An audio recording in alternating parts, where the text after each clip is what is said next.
वो रात जब शिकारी खुद शिकार बन गया। ड्रैगन क्वीन ने सिर्फ उसका दिल नहीं, उसकी आत्मा तक बांध ली थी और उससे एक प्याले वाइन में छिपा था एक ऐसा जादू जिससे निकलना अब नामुमकिन था। अपनी शर्त भूल जाओ। सौदे को याद करते हुए वो निराशा में जमीन पर गिर पड़ा। उसे एहसास हुआ कि वो उस हिस्से को भूल गया था। फिर लड़कियों ने पूछा कि क्या उनके पिता मर गए हैं, लेकिन रॉस ने उन्हें आश्वस्त करते हुए कहा कि उन्होंने बस जरूरत से ज्यादा कर लिया है और जल्द ही ठीक हो जाएंगे। रानी शुरू होती है सिल्वर ड्रैगन डंगवॉन से, जहां 2 गार्ड मुख्य द्वार की रखवाली कर रहे थे। अचानक अंधेरे गलियारे में कदमों की आवाज और ऊर्जा की लहर गूंज उठी। गार्ड डर के मारे पीछे मुड़े और उन्होंने उसकी महिमा क्वीन रॉसवाइस को देखा। जैसे ही वो पास आई, उसने आदेश दिया कि वे दोनों चले जाएं ताकि वो कैदी से अकेले में बात कर सके। रानी ने अपने आत्मविश्वासी चेहरे के साथ महान नायक से पूछा कि ड्रैगन कबीले के कैदी बनने का अनुभव कैसा लग रहा है।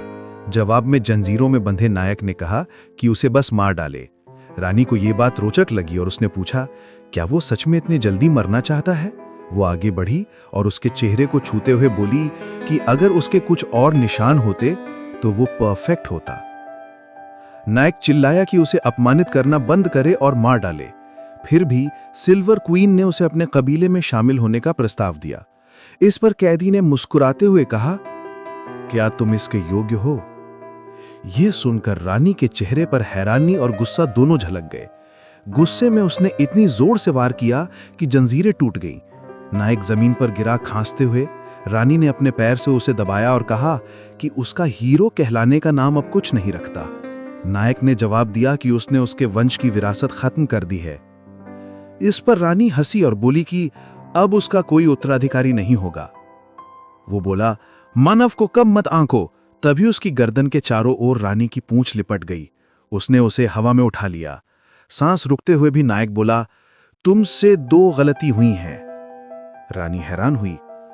उसने कहा, पहली गलती, तुम अकेले आई हो ड्रैगन स्लेयर के पास, और दूसरी, तुमने मेरा खून चखा। ये सुनते ही रानी पर ब्लड कर्स, रक्त श्राप का असर शुरू हो गया। उसका शरीर गर्म होने लगा। वो पीड़ा में गिर पड़ी।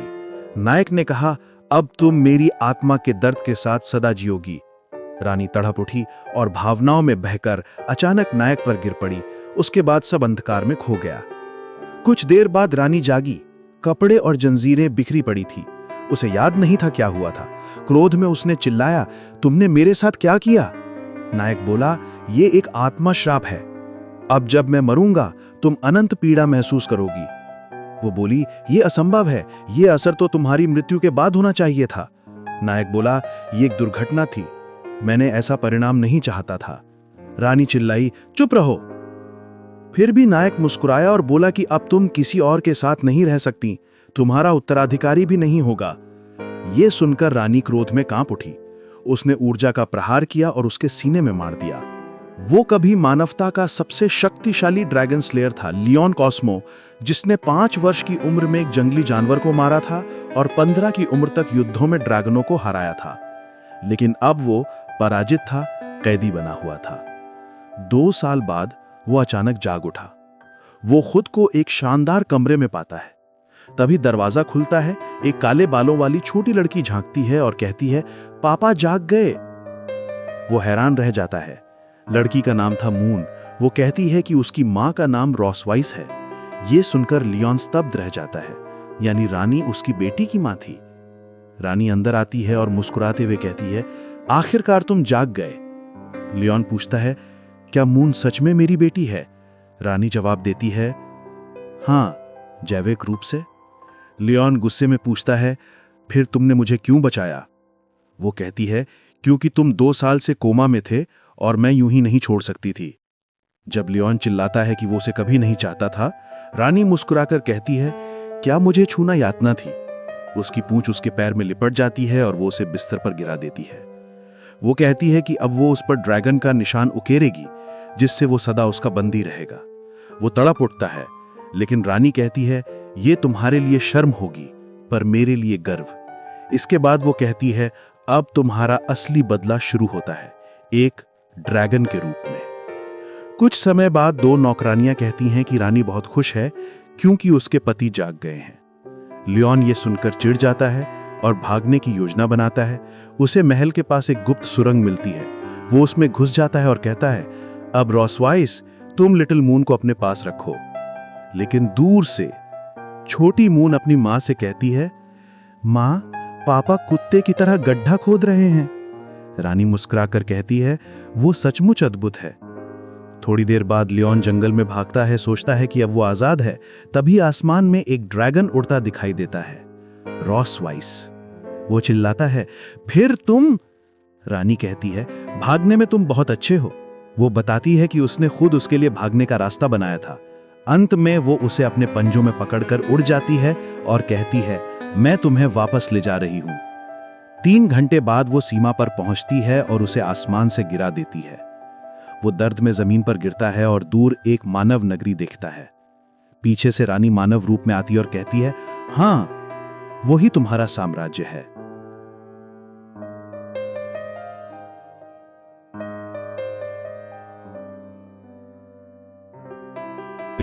अनुवाद।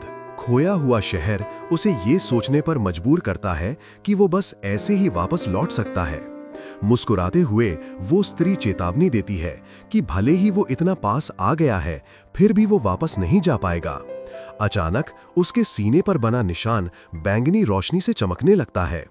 तब वो महिला बताती है कि जब किसी व्यक्ति के शरीर पर बना ड्रैगन का निशान प्रबल इच्छा महसूस करता है, तो दूसरे व्यक्ति का निशान भी उसी तरह प्रतिक्रिया करता है। वह उसे उसके शरीर की गर्मी को लेकर चिढ़ाती है और वो पूछता है कि क्या वो यहीं पर ऐसा करना चाहती है।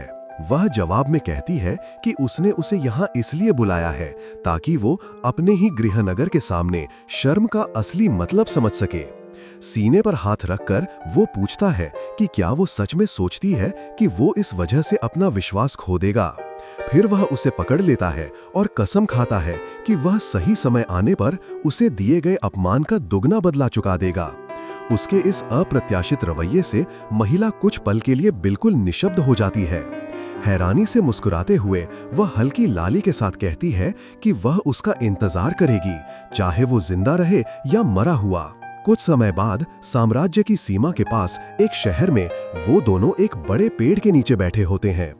एक दूसरे को गले लगाते हुए वे पूरी संतुष्टि की मुस्कान साझा करते हैं। महिला थके हुए साथी के पास लेटी हुई कहती है कि उसकी प्रदर्शन क्षमता से वह बहुत खुश है। फिर वह मजाक करते हुए कहती है कि हर महीने उसे यहाँ लेकर आएगी ताकि वो अपने गृहनगर की सैर कर सके। गुस्से में योद्धा उठ खड़ा होता है और उसे शक्ति सोखने की दीवानी ड्रैगन रानी कहता है। वह कहती है कि अब उसे जाना होगा क्योंकि उनकी बेटी घर पर इंतजार कर रही है। लेकिन वह उसे रोकता है और कहता है कि एक ड्रैगन स्लेयर होने के नाते वह किसी का शिकार बनकर नहीं घूम सकता। वह अकेले सफर करेगा। वह चेतावनी देती है कि सफर में 10 दिन से ज्यादा लगेंगे, लेकिन वह जवाब देता है कि इंसानों की सहन शक्ति को कम मत आंकना। मुस्कुराते हुए वह कहती है कि वह देखना चाहती है कि वह कितनी देर तक टिक सकता है। कुछ समय बाद वह युवक जंगल से गुजरते हुए मुश्किल से चल पा रहा होता है। जल्द ही वो थक कर रुक जाता है, हांफते हुए जमीन पर बैठ जाता है। महिला पास आकर पूछती है कि क्या उसे मदद चाहिए, लेकिन वह इनकार करता है। वह उसे चिढ़ाते हुए कहती है कि उसमें सिर्फ जिद ही मजबूत है, बाकी कुछ नहीं। दोनों कुछ पल के लिए एक दूसरे की आंखों में देखते हैं। माहौल तनाव से भर जाता है। तभी वह युवक पेड़ों के बीच से ड्रैगन स्लेयर आर्मी को आते देखता है। वह खुश होकर सोचता है कि शायद ये योद्धा उसे ड्रैगन से बचा सकते हैं, लेकिन उसके पास खड़ी ड्रैगन रानी का चेहरा ठंडा और खतरनाक हो जाता है। उसी क्षण उसे समझ आ जाता है कि अगर उसने मदद के लिए पुकारा तो ये सब मारे जाएंगे। एक सैनिक इशारा करके अपनी टोली को रुकने को कहता है। कप्तान आगे बढ़कर पूछता है कि क्या वे रास्ता भटक गए हैं। मुस्कुराकर युवक जवाब देता है कि वे बस टहलने निकले थे, वह किसी निर्दोष को मुसीबत में नहीं डालना चाहता। कप्तान उन्हें जंगल के खतरे के बारे में बताता है और सुरक्षा के लिए उन्हें सवारी देने की पेशकश करता है। फिर वह अपना नाम वॉकर बताता है, जो 47वीं ड्रैगन स्लेयर स्क्वाड्रन का कप्तान है। युवक विनम्रता से मना कर देता है और कहता है कि वे खुद अपनी रक्षा कर सकते हैं। संदेह में कप्तान कहता है कि उसका चेहरा कहीं देखा हुआ लगता है। ये सुनते ही ड्रैगन रानी की आंखें गुस्से से जल उठती हैं। युवक तुरंत उसकी चमकती हुई हथेली को देखकर स्थिति समझ जाता है और फौरन उसका हाथ पकड़ लेता है ताकि वह हमला न कर सके। वह उसे गले लगाकर कहता है कि कप्तान ने शायद किसी और को समझ लिया है और धीरे से फुसफुसाता है कि उसे स्थिति संभालने दे। कप्तान मुस्कुराकर कहता है कि वह उनके रोमांस में बाधा नहीं डालेगा और अपनी टोली के साथ चला जाता है। जैसे ही वे चले जाते हैं, दोनों अंधेरी सड़क पर गाड़ी को दूर जाते हुए देखते हैं। गुस्से से ड्रैगन पूछती है कि क्या उसने उसे काफी देर तक गले लगा लिया है। फिर वह उसे जोर से धक्का देती है। वह स्वीकार करती है कि युवक ने सही किया जो उसने मदद नहीं मांगी, लेकिन उसे याद दिलाती है कि उसे अपनी हद पता होनी चाहिए। वह साफ कहती है कि उसने कभी खुद को उसकी पत्नी नहीं माना। फिर वह कहती है कि रास्ता लंबा है और चल पड़ती है। अचानक युवक अपने हाथ में तेज दर्द महसूस करता है और उसकी नजर धुंधली हो जाती है। वह उसके पास जाने की कोशिश करता है लेकिन गिर पड़ता है। उसे गिरा हुआ देखकर वह हैरान होती है और कहती है, क्या सच में बेहोश हो गया? व्यंग्य में उसे कमजोर इंसान कहकर वह अपनी शक्तिशाली आभा फैलाती है। फिर वह उसे जमीन से उठाती है। ड्रैगन में बदलकर वह उसे हवा में उछालती है और अपने मुंह में पकड़ लेती है। वह उसकी पीठ पर बेहोश पड़ा रहता है जबकि वे आसमान में उड़ रहे होते हैं। तारों से भरे आकाश के नीचे उड़ते हुए वह सोचती है कि शायद उसका गिरना दया की गुहार थी। भोर में दृश्य फिर से शानदार सिल्वर ड्रैगन किले में लौटता है। किले के भीतर योद्धा अंततः आरामदायक बिस्तर में जागता है। उसके पास लिटिल मून उत्साहित होकर अपने डैडी को जगह देखकर खुशी मनाती है। संदेह में वो पूछता है कि वो वहां कैसे पहुंचा और लड़की जवाब देती है कि मम्मी ने उसे वहां लाया। इसके साथ ही वो याद करता है कि रानी के द्वारा पकड़े जाने के दौरान उसे शिकार जैसा महसूस हुआ। फिर उसका ध्यान घायल हाथ पर बंधी पट्टी की ओर जाता है। गर्व से छोटी लड़की बताती है कि उसने वो पट्टी अपने डैडी के लिए ही बांधी थी। जैसे ही वो उसे देखता है, वो सोचता है कि ड्रैगन एक क्रूर और हिंसक जाति है। इसके बावजूद वो नोटिस करता है कि बच्चा किसी प्रकार की शत्रुता नहीं दिखाता और उसे पिता के रूप में स्वीकार करता है, शायद क्योंकि वो हाइब्रिड है। मुस्कुराते हुए वो उसके सिर पर हाथ फेरता है और कहता है कि वो अद्भुत है, जिससे वो खुश हो जाती है। फिर वो उसे सलाह देता है कि वो अपनी माँ जैसी ना बने, जिससे वो भ्रमित हो जाती है। अचानक रोसीस खुद दरवाजे पर आती है और पूछती है कि ऐसा होने में क्या बुरा है। हक्का भक्का रहकर वो कुछ कहने से इनकार करता है और महिला ट्रे के साथ पास आती है। फिर बेटी गर्व से बताती है कि उसने डैडी की चोट पट्टी उसके निर्देशानुसार बांधी।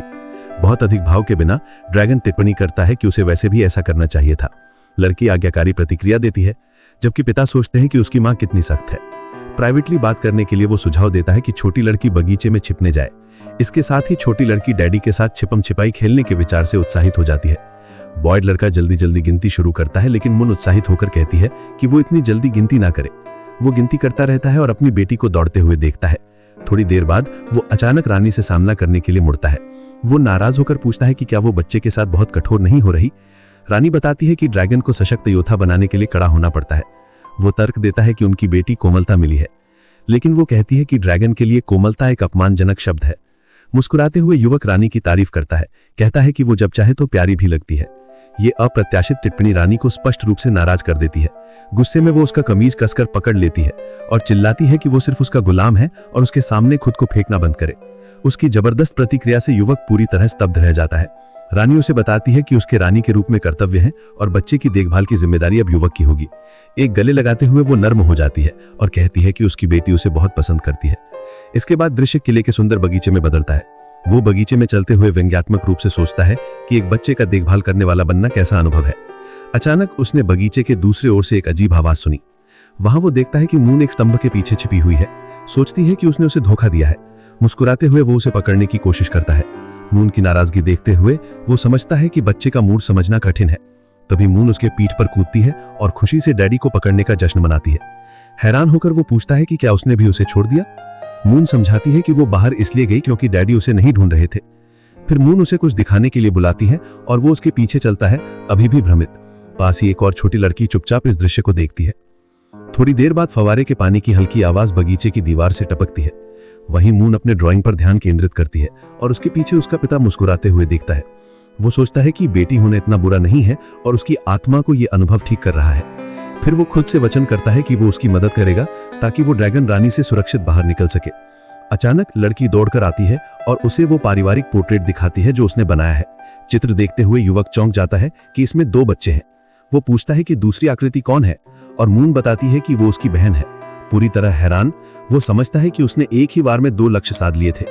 मून समझाती है कि उसकी बहन नाराज नहीं थी, बस शर्मीली थी। वो सोचता है कि यह सामान्य है क्योंकि वे अभी अभी मिले हैं। उसके बाद वो रानी के पास जाता है और बहनों के बारे में जानकर थोड़ा चौंक जाता है। रानी अपनी बहन के आगमन के बारे में बताती है। अचानक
सिल्वर ड्रैगन मंदिर के शहर के गेट पर एक महत्वपूर्ण मेहमान पहुंचती है, लाल ड्रैगन की रानी इजाबेल मेलेक।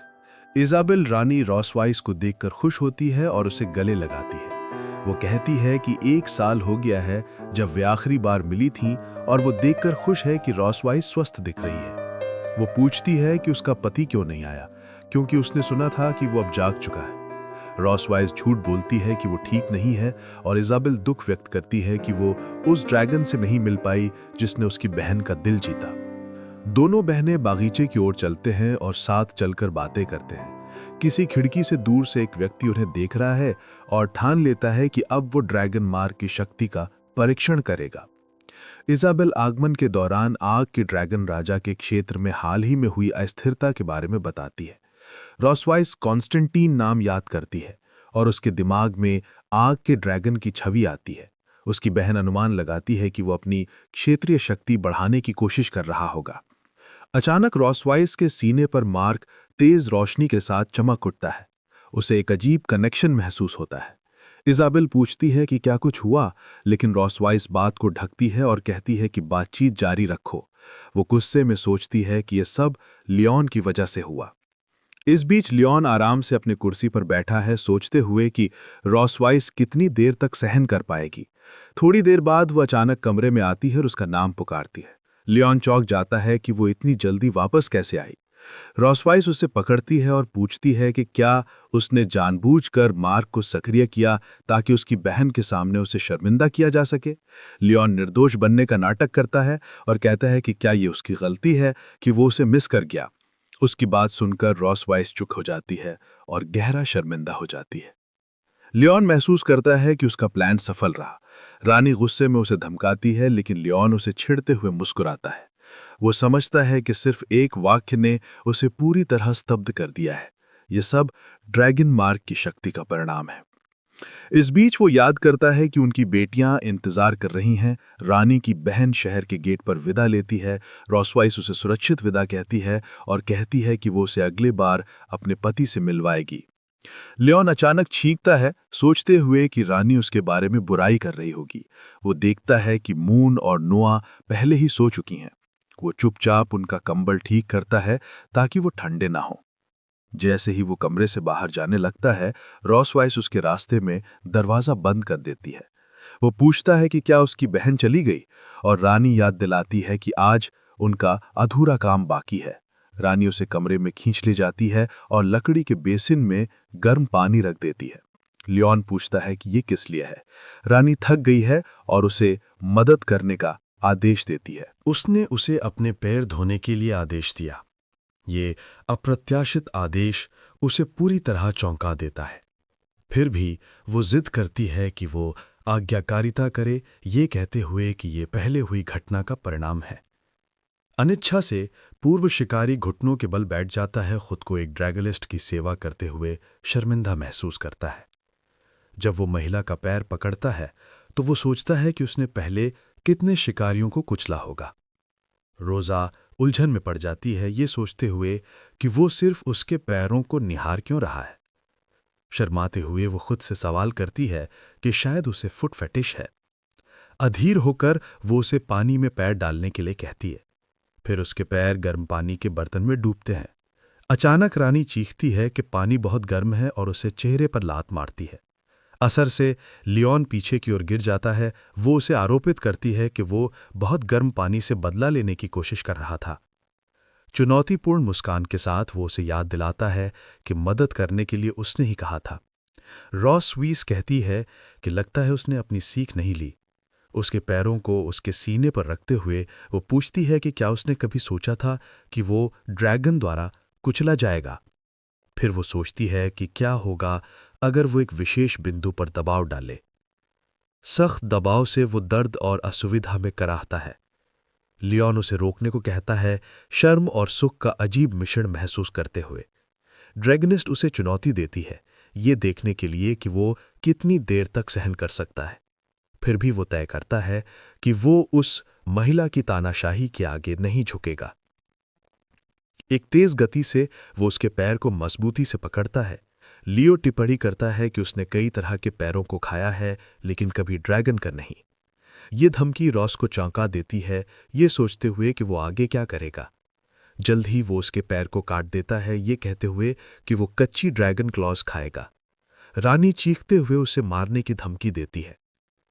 अगले दिन नून अभी भी सुस्त अवस्था में उठती है। वो अपनी माँ से पूछती है कि वो लंगड़ा क्यों रही है, लेकिन रॉसवाइस केवल इतना जवाब देती है कि कुछ नहीं। फिर वो लियोन से उसके चेहरे पर बैंडेज के बारे में पूछती है।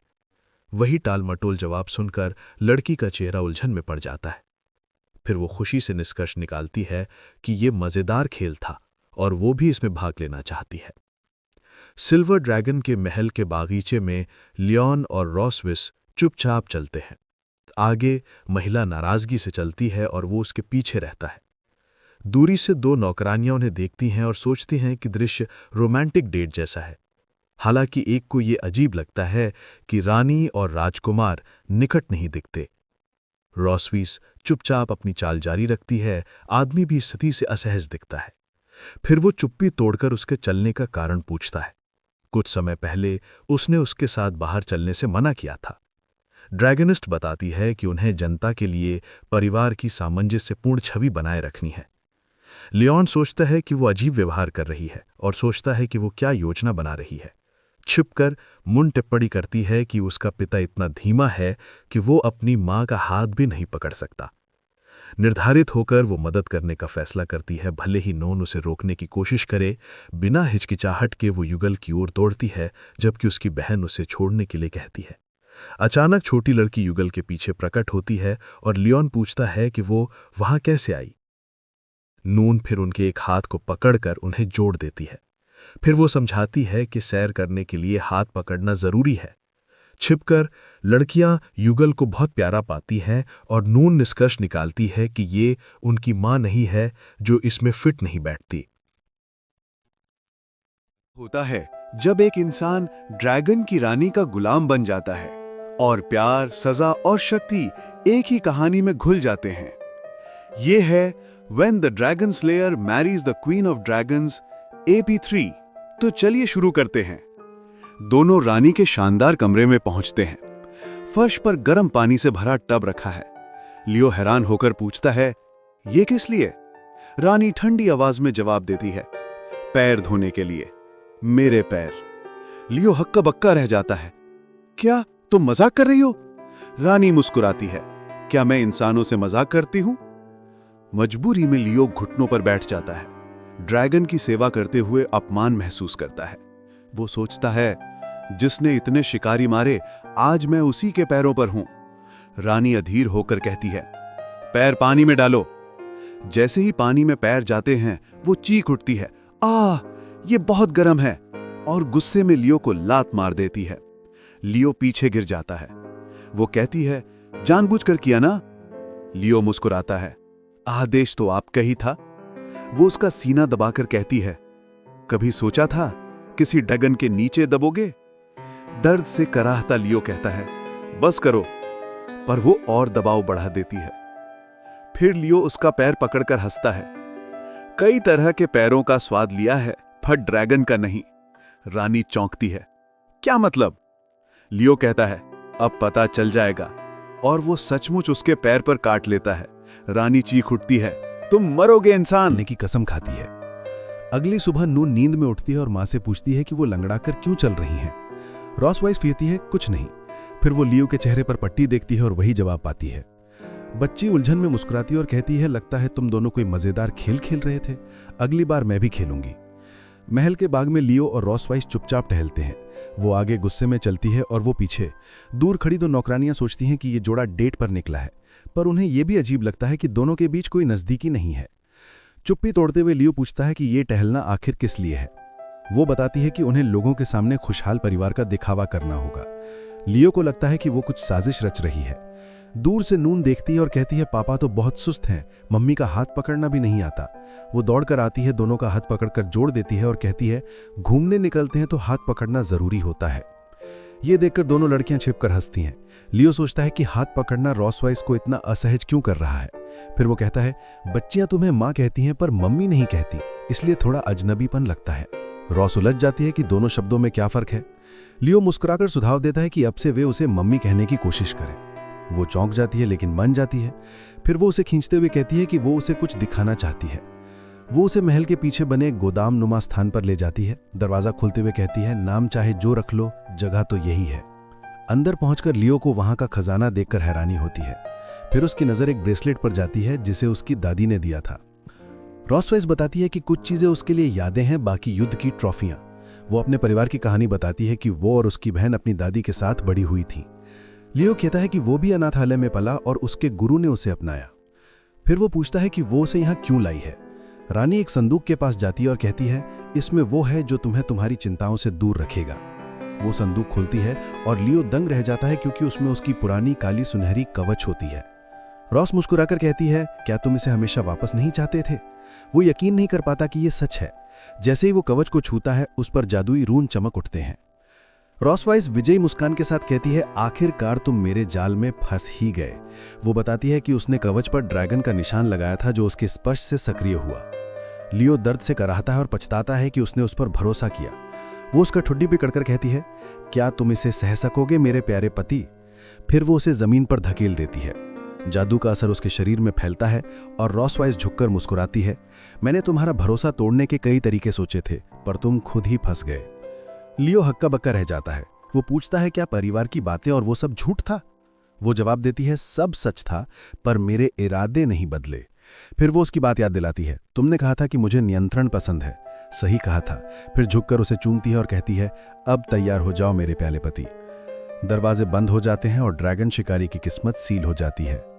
कई घंटे बाद वो थका हुआ सांस लेते हुए कहता है, आखिर खत्म हुआ। रॉस संतुष्ट निगाहों से उसे देखती है। लियो चिढ़कर पूछता है, अब क्या चाहिए तुम्हें? वो मुस्कुराकर कहती है, तुम्हारे जख्म अब भर गए हैं, अब तुम और परिपक्व लगते हो। वो गुस्से से कहता है, मैं अब तुम्हारे जाल में नहीं फंसूंगा। रॉस हंसकर कहती है, तुम थोड़े समझदार तो हुए हो, पर तुम्हारा शरीर तो बहुत गिर गया है। ये सुनकर वो स्तब्ध रह जाता है। अगली सुबह वो थका हुआ दरवाजा खोलता है। रॉस वाइस सामने खड़ी होती है और मुस्कुराकर कहती है, गुड मॉर्निंग। लगता है ठीक से नींद नहीं आई। लियो गुस्से से कहता है, किसकी वजह से? पर वो मासूम बनती है जैसे कुछ हुआ ही ना हो। फिर वो कहती है, नुआ की परीक्षा आ रही है, तुम्हें उसे पढ़ाना है। छेड़ते हुए जोड़ती है, कल रात के बाद अब अपनी काबिलियत किसी और तरीके से साबित करना। लियो चढ़कर कहता है, मैं साबित कर दूंगा, बस फिर मुझे इनाम चाहिए। रॉस हंसकर कहती है, ठीक है, बस हद से ज्यादा मत मांगना। सौदा तय हो जाता है। बाद में नन्ही नुआ पूछती है, पापा आप मम्मी से क्यों झगड़ते हैं? लियो मुस्कुराकर कहता है, हमारा यही बात करने का तरीका है। तभी वो पूछता है, तुमने अभी क्या कहा? वो मासूमियत से दोहराती है, मम्मी। लियो खुश होकर मुस्कुराता है और कहता है, मुझे पता था तुम्हें यही पसंद आएगा। बच्ची शर्मा जाती और कहती है, अब पढ़ाई का समय है। रात में जब लियो पढ़ाई में लगा होता है, रॉस आती और पूछती है, अब तक सोए नहीं? वो बताता है कि वो नुआ के लिए खास स्टडी प्लान बना रहा है ताकि वो सिर्फ 1 महीने में परीक्षा पास कर ले। रॉस गर्व से कहती है, वो मुझ पर गई है। लियो हंसकर कहता है, मुझे तो शक है। वो अपने स्कूल के टॉपर्स के मेडल याद करता है और कहता है, मैं जीनियस था, तुमने कौन सा इनाम जीता था? रॉस कुछ नहीं कह पाती। वो चिढ़कर उसे याद दिलाती है, फिर भी मैं ही हूं जिसने तुम्हें कैद किया था। इस पर लियो झल्ला उठता है, वो बस एक बार। रॉस हंसती है, वो एक बार ही काफी था। फिर उसकी नजर टेबल पर रखी पीली मिर्च पर जाती है। पूछती है, ये क्या कर रहे हो? लियो कहता है, नींद ना आए। वो चेतावनी देती है कि वो ड्रैगन क्लैन की मिर्च है, झेल नहीं पाओगे। लेकिन लियो खा लेता है और तुरंत चीख उठता है, बहुत तीखी है। वो पानी ढूंढने लगता है, तभी रॉस उसका चेहरा पकड़कर शांत करती है। लियो उसके ठंडे स्पर्श से सहर उठता है। वो हल्का शर्मा कर कहती है, सोचा ठंडे हाथों से आराम मिलेगा। लियो मुस्कुराकर कहता है, अब बेहतर लग रहा है। दोनों एक पल को झेप जाते हैं। रॉस उसे आदेश देती है, अब सो जाओ और मिर्च मत खाना। वो उसे जाते हुए देखता है और मन ही मन सोचता है कि काश वो और देर तक मेरा चेहरा थामे रखती। लेकिन फिर उसे याद आता है कि वो एक धोखेबाज ड्रैगन है और वो फिर से पढ़ाई में जुट जाता है। किताबों के पन्ने पलटते हुए उसे एक जड़ी बूटी का जिक्र दिखता है, ड्रैगन बिब फोर्स, और उसके चेहरे पर मुस्कान फैल जाती है। अगले दिन वो नुआ को बताता है कि उसने उसका टेस्ट चेक कर लिया है। वो अंदाजा लगाती है, 50 नंबर। लियो मुस्कुराकर कहता है, 62। बच्ची मुठ्ठियां कस लेती है, बस इतना ही। उसकी आंखों में अब और बेहतर करने की चाह झलकती है। हंसी आई। उसने माफी मांगी और बताया कि कल जो पीली मिर्चें खाई थीं, उसी की वजह से गला जल रहा है। तभी सुनहरे बालों वाली महिला वहां आई और नुआ को बताया कि उसके पिता पूरी रात जागकर काम कर रहे थे। उसने हंसते हुए कहा कि जागे रहने के लिए उन्होंने बहुत तीखी पीली मिर्चें खा ली थीं। थोड़ी देर बाद लड़की ने अपने पिता की ओर एक छोटा डिब्बा बढ़ाया और कहा, ये लीजिए। वो हैरान होकर पूछता है, ये मेरे लिए? लड़की ने सिर हिलाया और बताया कि ये उसकी मां ने भेजा है। मुस्कुराते हुए उसने कहा, अपनी मां को मेरी तरफ से धन्यवाद कहना। वो औरत आखिर इतनी दयालु कैसे हो सकती है? फिर वो हंसकर बोला, चलो अब पढ़ाई शुरू करें। इस तरह पिता और बेटी के बीच का रिश्ता और गहरा हो गया। कुछ समय बाद सिल्वर ड्रैगन के महल की रसोई में सब तैयारी पूरी हो चुकी थी। 2 नौकरानियां सभी मांगी हुई चीजें लेकर आईं। युवक ने कहा कि उन्हें वहीं रख दें। वो सोच रहा था कि उसने जानबूझकर कुछ बेकार चीजें भी मंगवाई थी ताकि कोई उसकी असली योजना का अंदाजा न लगा सके। वो मन ही मन जानता था कि भले ही सामग्री आम है, लेकिन इस औषधि के सफल होने की संभावना बहुत कम है। उसने सब चीजें पीसकर मिलाईं, फिर क्रम से उन्हें उबालने के लिए पात्र में डाला। कई घंटे बाद उसे एहसास हुआ कि वो फिर असफल हो गया है। किताब में बताई गई विधि के मुताबिक उसने कई बार कोशिश की थी, पर हर बार शुद्धिकरण वाले चरण में विफल हुआ। उसे समझ आया कि अधिक ताप से औषधि का असर नष्ट हो जाता है। तभी बाहर आसमान में बिजली चमकी। वो खिड़की से बाहर देखने लगा और बोला, लगता है बारिश होने वाली है। अचानक उसे अपने पुराने अल्केमी शिक्षक की बात याद आई, जहां आग असफल हो वहां बिजली काम करती है। उत्साहित होकर उसने जादुई शक्ति से आसवन की प्रक्रिया आजमाने का निश्चय किया। उसने सोचा कि उसकी ताकत सीमित है, पर नियंत्रण उसके पास है। आधे घंटे बाद उसने अपने हाथ में एक छोटी गोली पकड़ी और खुश होकर बोला, ड्रैगन औषधि बनाना तो आसान है। तभी पीछे से नुआ की आवाज आई, डैडी क्या कर रहे हो? वो चौंक गया, बोला, नुआ? लड़की ने पूछा, क्या डैडी कॉफी छुपा रहे हैं? वो हंसकर बोला, नहीं, ये मम्मी की दवा है। लड़की ने पूछा, क्या मम्मी बीमार है? वो बोला, नहीं, बस थकान दूर करने के लिए। अंदर ही अंदर उसने सोचा कि यह दवा असल में खुद के लिए बनाई थी। नुआ ने मासूमियत से कहा, डैडी मम्मी का अच्छे से ध्यान रखना। वो मुस्कुराया, जरूर रखूंगा, जब पूरी तरह ठीक हो जाऊंगा। बाहर अब तेज तूफान बरस रहा था। अपने कमरे में बैठा वो सोचने लगा कि क्या ये औषधि इंसानों के लिए सुरक्षित है, इसलिए उसने इसे फिलहाल एक तरफ रख दिया। तभी दरवाजे पर दस्तक हुई। उसने पूछा, महारानी आप यहाँ? रॉसवाइस अंदर आई और बोली, मुझे नुआ ने बताया कि तुमने मेरे स्वास्थ्य के लिए कोई दवा बनाई है। वो मन ही मन झेम गया, ये छोटी ड्रैगन तो सब बता देती है। रानी ने मुस्कुराते हुए कहा, मुझे हैरानी है कि तुम इतने साधारण माहौल में भी औषधियां बना सकते हो। दिखाओ क्या तैयार किया है। उसने डिब्बा थमा दिया, सोचते हुए कि चाहे वो मना करे या नहीं, रानी से ले ही लेगी। रॉसवाइस ने डिब्बा खोला और बोली, अद्भुत, तुमने ड्रैगन स्ट्रेंथ जैसी औषधि इतनी कमजोर परिस्थितियों में बना ली।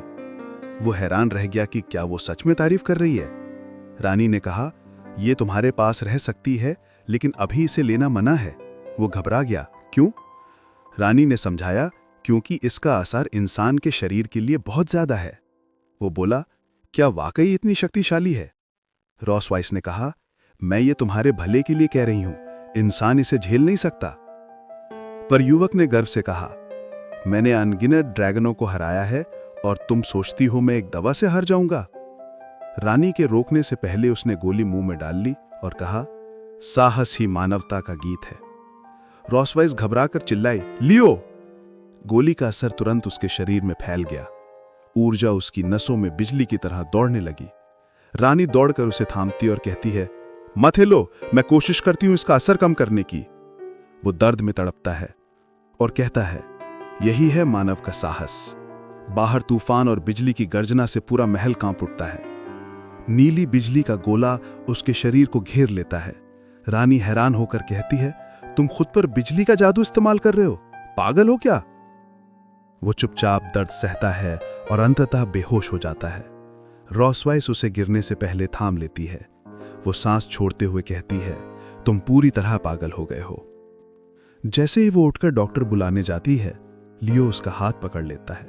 वो पलट कर देखती है, वो हंस रहा था और उसने दूसरे हाथ से रॉसवाइस की पूंछ पकड़ ली थी। वो झुंझलाकर बोली, अब क्या कर रहे हो? लियो मुस्कुराकर बोला, कहां जा रही हो मेरी पत्नी? रॉसवाइस चौंक गई, कौन तुम्हारी पत्नी? वो बोला, तुम, और मैं तुम्हें जाने नहीं दूंगा। रॉस ने सोचा शायद बिजली के असर से उसका दिमाग गड़बड़ा गया है, पर वो फिर भी जिद पकड़े रहा। आखिरकार वो बोली, ठीक है, बताओ क्या चाहते हो? वो मुस्कुराया, मैं अपनी पत्नी से एक और बच्चा चाहता हूं। यह सुनकर रॉसवाइस संद रह गई और उसका चेहरा लाल हो गया। उसने झुंझलाकर कहा, जो बच्चे हैं उनका ध्यान रखो पहले। पर वो बोला, मुझे तीसरा चाहिए। रानी ने सोचा अभी बहस करने से बेहतर है साथ देना। उसने मुस्कुराकर कहा, ठीक है, जब समय आएगा तो तुम्हारे देश चलेंगे और फिर? वो बोली नहीं पूरी, पर लियो फुश होकर उछल पड़ा, तुम सबसे अच्छी पत्नी हो। वो झुककर उसे चूमने की कोशिश करता है, पर रॉसवाइस उसे धक्का देकर बोली, ज्यादा फायदा मत उठाओ। फिर उसने उसे बेवकूफ कहा और मुंह पर मुक्का मारा। लियो अब क्या मैं तुम्हारा सेवक बन गया हूं? लेकिन उसने बात बदल दी और कहा, मैं हार मानती हूँ, बताओ इनाम में क्या चाहो। लियोन ने मुस्कुराते हुए कहा कि वो पहले से जानता है क्या चाहता है, मेरे गुरु और उनकी पत्नी की खैरियत का पता कराओ। रॉस ने हामी भरी और उसने औपचारिक रूप से धन्यवाद कहा।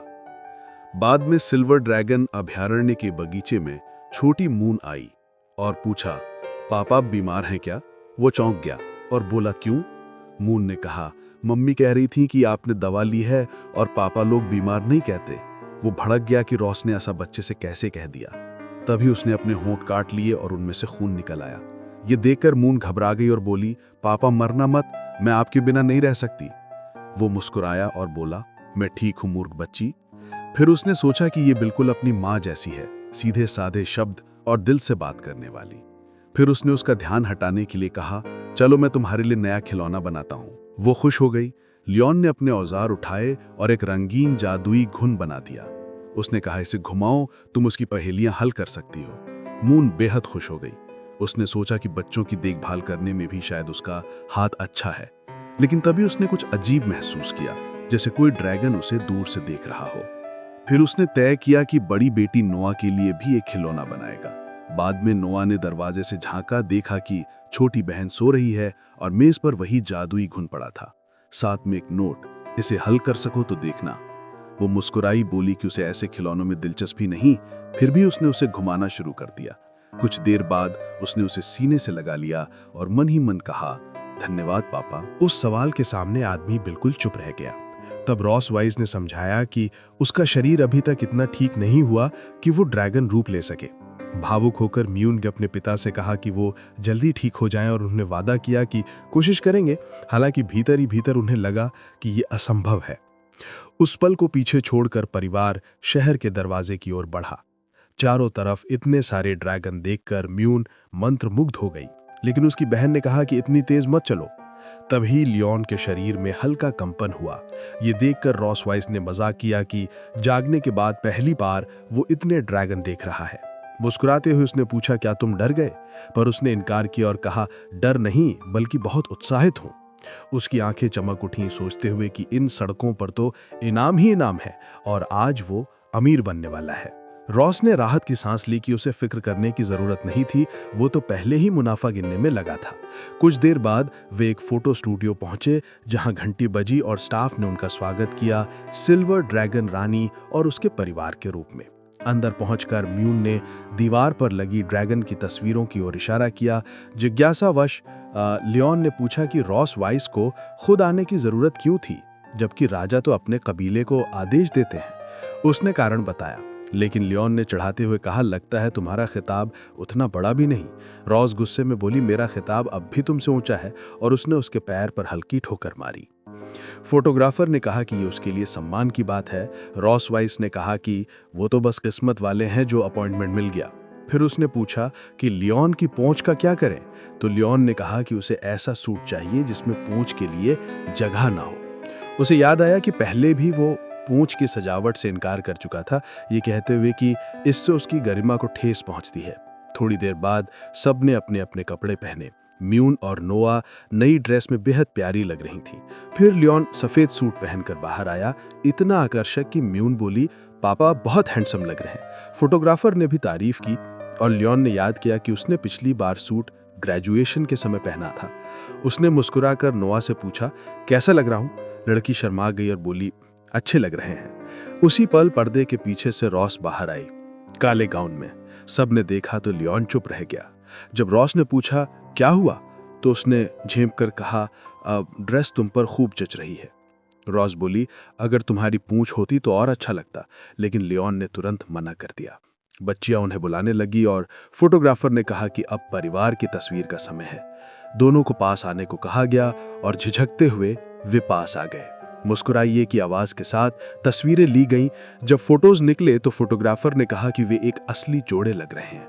फोटोज तैयार होने में 6 घंटे लगने वाले थे, इसलिए उसने सुझाव दिया कि वे शहर घूम आए। बाहर निकलते हुए सबने स्टाफ से विदा ली। चलते हुए म्यून ने एक गेम स्टॉल की ओर इशारा किया। रॉस ने हैरानी से कहा, अब खरीदारी? लियोन ने समझाया कि ये नोआ की परीक्षा से पहले रिलैक्स करने के लिए है। दोनों बच्चियां वहां खेलों के इनाम देखकर खुश हो गईं। तभी पास से शोर आया।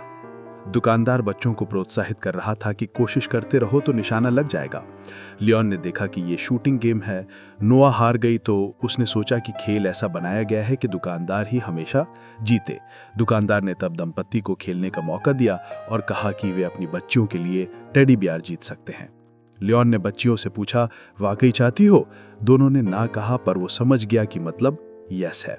उसने 10 गोलियां मांगी और हंसते हुए कहा, भुगतान रॉस करेंगी। बंदूक पकड़ते हुए उसने कहा, शिकार एकेडमी के बाद पहली बार इसे छू रहा हूं। पहला निशाना बिल्कुल सटीक लगा। दुकानदार को यकीन था कि उसने बंदूक ऐसी ठीक की है कि कोई जीत ही ना पाए, लेकिन अगले ही पल सारे निशाने लग गए। म्यून खुशी से चिल्लाई, पापा बेस्ट हैं। रॉस ने मुस्कुराकर कहा, इतने भी बुरे नहीं। दुकानदार ने हार मान ली और टेडी दे दिए। लियोन ने बच्चों को पकड़ा दिए। रॉस ने देखा कि जब वो मन से कोशिश करता है तो उसमें एक अलग आकर्षण होता है। वो उसकी तरफ देखती रही और वो सोचने लगा कि वो उसे ऐसे क्यों देख रही है। तभी पास की बच्ची ने भी अपनी माँ से टेडी मांगा और अगले ही पल रॉस के हाथ में भी एक बड़ा टेडी था। लियोन ने हंसकर कहा, अब तुम्हारे लिए भी जीत गया। रॉस ने कहा, मुझे इनकी जरूरत नहीं, लेकिन मन ही मन मान लिया कि वो प्यारे हैं। टेडी पकड़ते हुए रॉस ने धीरे से कहा, डिनर के बाद मेरे कमरे में आना। लियोन ये सुनकर सन्न रह गया। रात में महल जगमगा उठा। वो गलियारे में चलते हुए सोच रहा था कि शायद ये एक और निजी रात होने वाली है। उसने सोचा, अगर गया तो एक रात तकलीफ होगी, नहीं गया तो हफ्ते भर। तय करके वो दरवाजे तक पहुंचा। दरवाजा खुला था। अंदर से पानी की आवाज आई। वो समझ गया कि रॉस नहा रही है। उसने शीशे के पार उसकी परछाई देखी। दिल की धड़कन तेज हो गई। फिर दरवाजा खुला। रॉस केवल एक गाउन में बाहर आई और बोली, शुरू करें? वो डर गया क्योंकि वो समझ गया कि वो फिर से उसकी एनर्जी खींचने वाली है। रॉस ने पूछा, बैठक में करें या बालकनी में? वो बोला, बालकनी में कोई देख लेगा।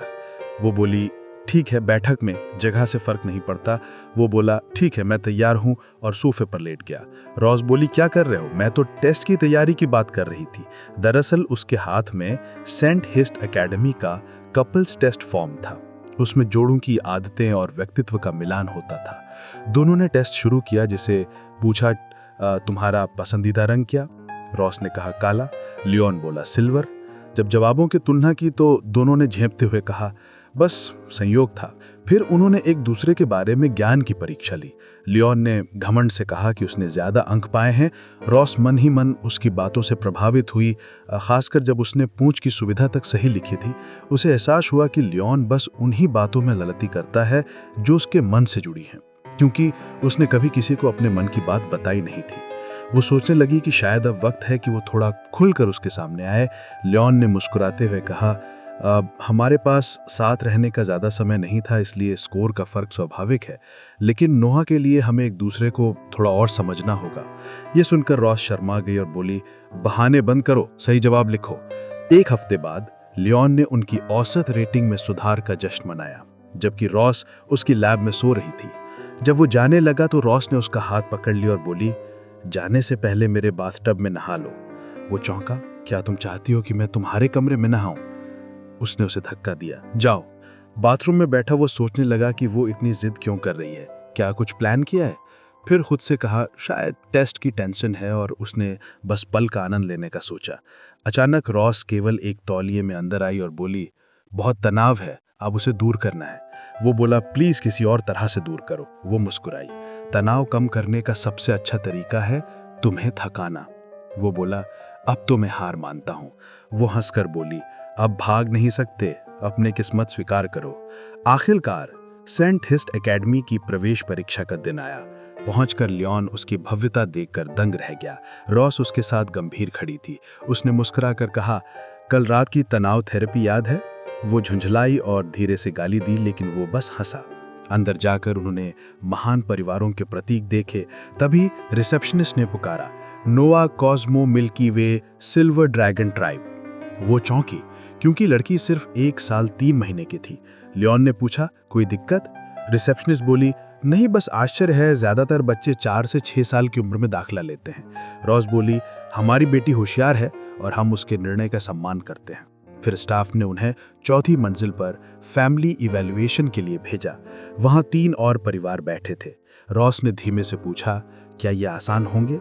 लियोन बोला, पुराना मैं होता तो 50 चालों में हरा देता। थोड़ी देर बाद उप प्रधानाचार्य वॉल्टर विल्सन अंदर आए और बोले कि वे अभिभावक मूल्यांकन लेंगे। दोनों मुस्कुराए, पर लियोन को शक था कि ये आदमी मुसीबत खड़ी करेगा। पहला सवाल था, आपकी शादी की सालगिरह कब है? दोनों एक दूसरे को देखने लगे। ये वही सवाल था जिससे वे सबसे ज्यादा डरते थे। फ्लैशबैक में रॉस ने चिंता जताई थी कि क्या जवाब दें, क्योंकि वे असली पति पत्नी तो थे ही नहीं। लियोन ने कहा, कोई यादगार तारीख चुन लो, और उसने कहना शुरू किया, साल 1733। एक ऐसा परिवार जहां पिता है शिकारी, माँ है ड्रैगन क्वीन और बेटी बन जाती है एकेडमी की टॉपर। लेकिन जब हेडमास्टर ने बोला, अब अपनी बेटी को किस करो, तो पूरा हॉल हिल गया। आज हम देखेंगे सेंट हिज एकेडमी का सबसे प्यारा, इमोशनल और मजेदार मोमेंट, जहां ड्रैगन फैमिली ने सबका दिल जीत लिया। सृष्टि युग। दोनों ने मुस्कुराते हुए बताया कि ये 25 मई की तारीख थी जिस दिन वे काल कोठरी में मिले थे। उप प्रधानाचार्य ने बताया कि शादी और गर्भधान कितनी जल्दी हो गए, और शिकारी ने पहली नज़र के प्यार की कहानी गढ़ी। फिर मूल्यांकनकर्ता ने पूछा कि क्या उन्हें एक दूसरे में कोई कमियां या बुरी आदतें मिली। ज्यादा यकीन दिलाने के लिए लियोन ने हाँ कहा, जबकि रॉस वीस ने ना कहा, क्योंकि वे सहमत थे। प्रिटर ने बताया कि लियोन ने कहना शुरू किया कि कभी कभी उसे लगता था कि घर पर उसकी कोई अहमियत नहीं है। फिर भी वह रॉस वीस की बेहद कुशलता और हर चीज का बखूबी ध्यान रखने के लिए तारीफ करता रहा। हालांकि उसने स्वीकार किया कि उसकी वजह से तनाव बढ़ता है और वह और मदद करना चाहता है, और अंत में उससे मन ही मन विनती की कि वह उस पर अपना गुस्सा निकालना बंद करे। साक्षात्कार के दौरान महिला ने ड्रैगनिस्ट से पूछा कि उसके पति के सबसे आकर्षक गुण क्या हैं। रॉसवी ने फिर उसे सुंदर, बुद्धिमान और जिम्मेदार बताया और उसके कई गुणों का जिक्र किया। वह बनावटी मुस्कान के साथ सुन रहा था। उसे समझ नहीं आ रहा था कि उसकी तारीफ हो रही है या बस मजाक उड़ाया जा रहा है। फिर उसने उसका हाथ पकड़ा और उसे समझाया कि ज्यादा बात न करे। कुछ ही क्षणों बाद उसने उसे कसकर भींच लिया, जिससे उसे थोड़ा दर्द हुआ। इस दृश्य को देखकर साक्षात्कारकर्ताओं ने निष्कर्ष निकाला कि दोनों एक गहरे प्रेम में डूबे हुए जुड़े थे। कमरे में सभी के बीच एक सुखद माहौल में साक्षात्कार जारी रहा। अंत में मूल्यांकनकर्ता ने प्रस्ताव दिया कि वे एक दूसरे से एक अंतिम प्रश्न पूछें। रॉसवे मुस्कुराई और कहा कि उसे कोई प्रश्न नहीं है, क्योंकि वह अपने साथी के बारे में पहले से ही सब कुछ जानती है। फिर मूल्यांकनकर्ता ने शिकारी की ओर देखा, जो सोच रहा था कि मूल्यांकन जल्दी कैसे समाप्त किया जाए। लियोन ने सबको आश्चर्यचकित करते हुए ये पूछा कि क्या उसे वो टेडी बियर पसंद आया था जो उसने उसे दिया था। इस अप्रत्याशित प्रश्न से रॉसवे भ्रमित हो गई। उसे समझ नहीं आया कि उसने ऐसा क्यों पूछा। लाल चेहरे के साथ उसने डरते हुए स्वीकार किया कि उसे उपहार बहुत पसंद आया था। संतुष्ट होकर वह मुस्कुराया और कहा कि उसे और कोई प्रश्न नहीं पूछना है। इस प्रकार मूल्यांकनकर्ता ने मूल्यांकन समाप्त किया और जोड़े को उनके सहयोग के लिए धन्यवाद दिया। कुछ दिनों बाद एक संदेशवाहक ड्रैगन खिड़की से उड़कर अंदर आया और मुमे ने घोषणा की कि संदेश पहुंच गया है। उत्सुकता से सभी मेज के चारों ओर इकट्ठा हो गए जब लियोन स्क्रॉल खोलने की तैयारी कर रहा था। पत्र में बताया गया था कि नोहा मूल्यांकन में पास हो गया है और उसे प्रवेश समारोह में शामिल होना चाहिए। बहनों ने उसकी सफलता का जश्न मनाया, जबकि माता पिता आश्चर्य से परिणाम देख रहे थे। बेन न्यूटन ने अपनी बहन को गले लगाया और कहा कि वह और उसके माता पिता अद्भुत हैं। रॉस वाइज ने उसके साथी को धन्यवाद दिया, लेकिन उसने जवाब दिया कि इसकी जरूरत नहीं है, क्योंकि नोहा ने यह सब खुद किया है और वह उसकी बेटी है। मुस्कुराते हुए महिला ने एक भोज की घोषणा की और कहा कि वह मदद करेगा ताकि उसे महत्वहीन न लगे, जिससे वह उसे तुच्छ और द्वेषपूर्ण न कहे। और इस तरह सेंट हिज एकेडमी में प्रवेश समारोह का दिन आ ही गया। मंच पर प्रधानाध्यापक ने नए छात्रों का स्वागत किया और उन्हें प्रवेश पर बधाइयां दी। इसी बीच परिवारों और छात्रों के दर्शकों ने भाषण को ध्यानपूर्वक सुना। जल्द ही प्रधानाध्यापक ने घोषणा की कि प्रथम स्थान प्राप्त छात्र नोहा के मैकेली और उसका परिवार मंच पर आएंगे। मुमे उत्साहित होकर खुशी से झूम उठी जब उसे पता चला कि उसके माता पिता और बहन भाषण देंगे। फिर लियोन, रॉसवाइज और नन्ही नोहा मंच की ओर बढ़ गईं। रास्ते में पिता ने याद किया कि कैसे 1 घंटे पहले उन्हें इस अप्रत्याशित भाषण के बारे में बताया गया था। मंच पर पहुंचकर उन्होंने स्वीकार किया कि उनके पास अचानक आई ऐसी स्थिति का सामना करने के अलावा कोई विकल्प नहीं था। फिर प्रधानाध्यापक ने छात्र से पूछा कि क्या उसके पास कोई सलाह या भावनाएं हैं जो वह साझा करना चाहती है। सबसे पहले लड़की ने कहा कि उसकी माँ, जो एक शक्तिशाली अजगर है, हमेशा उसके साथ थी और उसे मजबूत बनने के लिए प्रेरित किया। फिर उसने अपनी बहन को हमेशा उसके साथ रहने के लिए धन्यवाद दिया, जिससे वो बहुत खुश हुई। उत्सुकता से उस व्यक्ति ने सोचा कि क्या उसकी बेटी भी अपने भाषण में उसका जिक्र करेगी। अंत में छोटी लड़की ने अपने पिता को धन्यवाद दिया, जिन्होंने उसकी पढ़ाई में मदद करने के लिए अनगिनत रातें जागकर बिताई थीं। उसके शब्द सुनकर वह स्पष्ट रूप से भावुक हो गए। फिर वक्ता ने अपने भाषण का अंत एक साधारण धन्यवाद से किया। बाद में हेडमास्टर ने सुझाव दिया कि लियोन अपने पिता के प्रेम को दर्शाने के लिए नोहा को किस करे। घबराए हुए उस आदमी ने सोचा कि क्या हेडमास्टर इस समारोह को अपनी फांसी में बदलना चाहते हैं। उसे मन ही मन याद आया कि अभी 1 महीने पहले लड़की ने उसे छूना तक नहीं दिया था। फुसफुसाते हुए उसने सुझाव दिया कि वे ज्यादा मेहनत से बचने के लिए बस गले मिल सकते हैं। हालांकि लड़की ने जिद की कि वह उसे चूमे और बात खत्म करे। उसकी प्रतिक्रिया से हैरान पिता एक पल के लिए चौंक गया, क्योंकि वह जिद कर रही थी। फिर उसने उसके माथे पर चूम लिया। दर्शकों में मुंह में चिल्लाई कि वह अपनी बहन को भी चूमना चाहती है, लेकिन नौकरानी ने उसे भागने से रोका। रॉस को राहत हुई कि यह सुझाव उसी पर नहीं हुआ था। प्रधानाचार्य ने मैची परिवार की प्रशंसा की और पूछा कि लीम कैसे अपनी पत्नी को भूल सकता है। इस सब के बीच लियोन ने सोचा कि प्रधानाचार्य थोड़ा हद पार कर रहा है, पर उसने ये सब छोड़ दिया क्योंकि यह दिन इतना महत्वपूर्ण था। लियोन ने रॉस वाइज की तरफ मुस्कुराकर कहा कि वे सबसे मिलनसार परिवार है। उसकी पत्नी आश्चर्य से फुसफुसाई, पर उसने कहा कि उसके पास कोई विकल्प नहीं था क्योंकि लड़कियां देख रही थीं। रॉस वाइज ने सोचा कि वो इतनी शांत कैसे रह पाते हैं जबकि वो खुद नजदीक आने को लेकर घबरा रही है। लज्जा भूलकर उसने सोचा कि बस एक बार चुंबन कर लेगी, पर लियोन ने केवल एक त्वरित गाल पर चुंबन दिया और तुरंत पीछे हट गया। अप्रत्याशित व्यवहार ने उसे स्तब्ध कर दिया। वो अपना चेहरा छूकर सोचने लगी कि अब क्या हुआ। लियोन ने भीड़ की ओर मुड़कर धन्यवाद दिया और उनके फुसफुसाने पर उसने माना कि अब वो शांत महसूस कर रहा है। पत्नी ने महसूस किया कि उसे पब्लिक में इस्तेमाल किया गया और मन ही मन उसने बदला लेने की धमकी दी, पर वे सार्वजनिक थे। घटना के बाद प्रधानाचार्य ने परिवार को विश्राम के लिए विदा दिया। बाहर सबने विदाई ली और रॉस वाइज ने बेटी से कहा कि वो सप्ताहांत पर उसे लेने आएगी। म्यूम ने अपनी बहन को भले रहना ना भूले और नोआ ने आश्वासन दिया। लियोन ने सलाह दी कि वो खाए, पढ़े और अपना ध्यान रखे, पर लड़की ने कहा कि वो अब बची नहीं रही। तब उसने विनम्रता से बताया कि वो बस वही सलाह दे रहा था जो उसकी पत्नी शर्म के कारण नहीं दे पाई थी। गंभीर स्वर में पिता ने कहा कि यदि किसी ने उसे परेशान किया तो उसका सामना करे, वो उसका साथ देगा। नोआ ने पूछा कि क्या उसने कभी ऐसा किया, और लियोन ने हंसते हुए बताया कि बचपन में दादाजी के हाथों से अक्सर मार खानी पड़ती थी। वे सब मुस्कुराए और दूसरे क्षण घर की बात चली। बाद में सिल्वर ड्रैगन मंदिर की रानी के कार्यालय में उजाला फैला हुआ था। रोज ब्लड स्पेल, एक प्रतिबंधित जादू जो करने वाले की जान तिलांजलि ले लेता है, के बारे में पढ़ रही थी। उसने सोचा कि अगर इसे थोड़ा बदला जाए तो ये काम का साधन बन सकता है। अचानक द्वार खुला और उसकी भरोसेमंद सहायिका ने उसे अपनी महारानी को प्रणाम किया। संभ्रमित ने पूछताछ के बारे में जाना और सहायिका ने खेद के साथ बताया कि उसने टाइगर लॉरेंस और उसकी पत्नी का ठिकाना पता नहीं कर पाया। उनके निशान मिटा दिए गए थे। इस पर रॉसिस ने निष्कर्ष निकाला कि लियोन का गुरु वो साधारण किसान नहीं होगा जो उसने कहा था। उसने अपनी सेविका को और खोज जारी रखने और किसी भी नई जानकारी की रिपोर्ट करने का आदेश दिया। कुछ पल बाद हंटर प्रशिक्षण कर रहा था, एक डंडे से आक्रमण का अभ्यास कर रहा था। वो छोटी मून को नीचे की तरफ जोर से प्रहार करने के लिए कह रहा था। लड़की ने कई चालें एक साथ अनलैश की और पिता चकित रह गया। दूरी से रॉस ने दोनों को प्रशिक्षण लेते हुए देखा। जैसे ही बच्ची ने मां को देखा, उसने खुशी से आवाज लगाई। आदमी ने पूछा कि क्या उसने पगला के साथ अच्छा व्यवहार किया था। बच्ची ने हाँ कहा। रॉस वाइज ने पूछा कि क्या वो अपने पिता के साथ अच्छा व्यवहार कर रही थी, और उसने कहा कि वो बहुत अच्छी रही। फिर रात्रि भोजन के लिए स्टेक का ऐलान किया गया। नोवा के टेस्ट रिपोर्ट में पूरे नंबर और कई विषयों में प्रथम स्थान दिखे। लियोन ने पेपर पर नोट किया कि नोवा ने शारीरिक परीक्षा में पहली नहीं आते, और इस पर यह समझाया कि उम्र के कारण उसकी सहनशीलता थोड़ी कम थी। उसने रिपोर्ट पर यह भी दिखाया कि उसकी जीत दर सबसे ज्यादा थी और रणनीति में वो उत्कृष्ट थी। नोवा ने हंसते हुए कहा कि उसे लगा कि उसकी मां हमेशा स्कूल में परफेक्ट स्कोर करती थी। पिता ने उसे समझाया कि उसने भी शुरुआत में पहली पोजीशन नहीं पाई थी, पर कड़ी मेहनत से वो आगे आया। वो उसे हतोत्साहित न होने के लिए प्रोत्साहित करता है। म्यू ने पूछा कि अगर मां और पिता लड़ते तो कौन जीतता। दोनों माता पिता ने प्रोत्साहन से कहा कि वे ही जीत जाएंगे। फिर दोनों ने एक दूसरे की तरफ निहार कर चुनौती दी और अंततः बाहर जाकर काम की बात पर झगड़ने का फैसला किया। कुछ दिन बाद म्यू ने उत्साह से किसी के आने की सूचना दी। एक विशाल ड्रैगन आसमान से उतरा, लेवियाथन ड्रैगन, जो रॉस से भी बड़ा था। हंटर ने देखा कि विशाल शरीर के बावजूद यह ड्रैगन लड़ाई में कमजोर और शांत स्वभाव का था। अकादमी इसका उपयोग अंडों और हैचलिंग्स को पहुंचाने के लिए करती थी। एक नीली किरण नोआ को घेरे में ले गई और उसे उठाकर उसकी मां के पास लौटा दिया गया। रोज ने उसे स्वागत किया और म्यूम ने अपने बहन को गले लगाया। नोआ तुरंत कह उठी कि वो वापस आ गई है और उसने अपने पिता से संबोधन करने की आदत नहीं डाली। वो अभी भी पिता शब्द के लिए अनौपचारिक थी। खाना खजाना आगे बढ़ा। नोआ के रिपोर्ट कार्ड ने सबको प्रभावित किया। वो शारीरिक परीक्षा में प्रथम न होने के बावजूद रणनीति में सर्वश्रेष्ठ थी। रात में माता पिता ने मजाक में कहा कि अगर माँ और पिता आमने सामने लड़े तो कौन जीतेगा, और दोनों सहज होकर दावा कर गए कि वे ही विजेता होंगे। अंततः उन्होंने प्रशिक्षण का मंचन किया। दर्शक बच्चों की उत्सुकता, माजिकी आक्रमण और बचाव की चालें, और दोनों में तेज मुकाबला हुआ। लड़ाई के दौरान लियोन में गति और सहनशीलता दिखाई और रॉस वाइज ने अपनी जादुई दूरी की तकनीक अपनाई। एक विस्फोट हुआ, पर जब धुआं छटा तो लियोन बिजली सी ऊर्जा से घिरा हुआ बाहर आया। उसने किसी प्रकार का बूस्ट इस्तेमाल किया था। रॉस ने आश्चर्य से देखा कि उसने अपने शरीर को बिजली से मजबूत कर लिया था।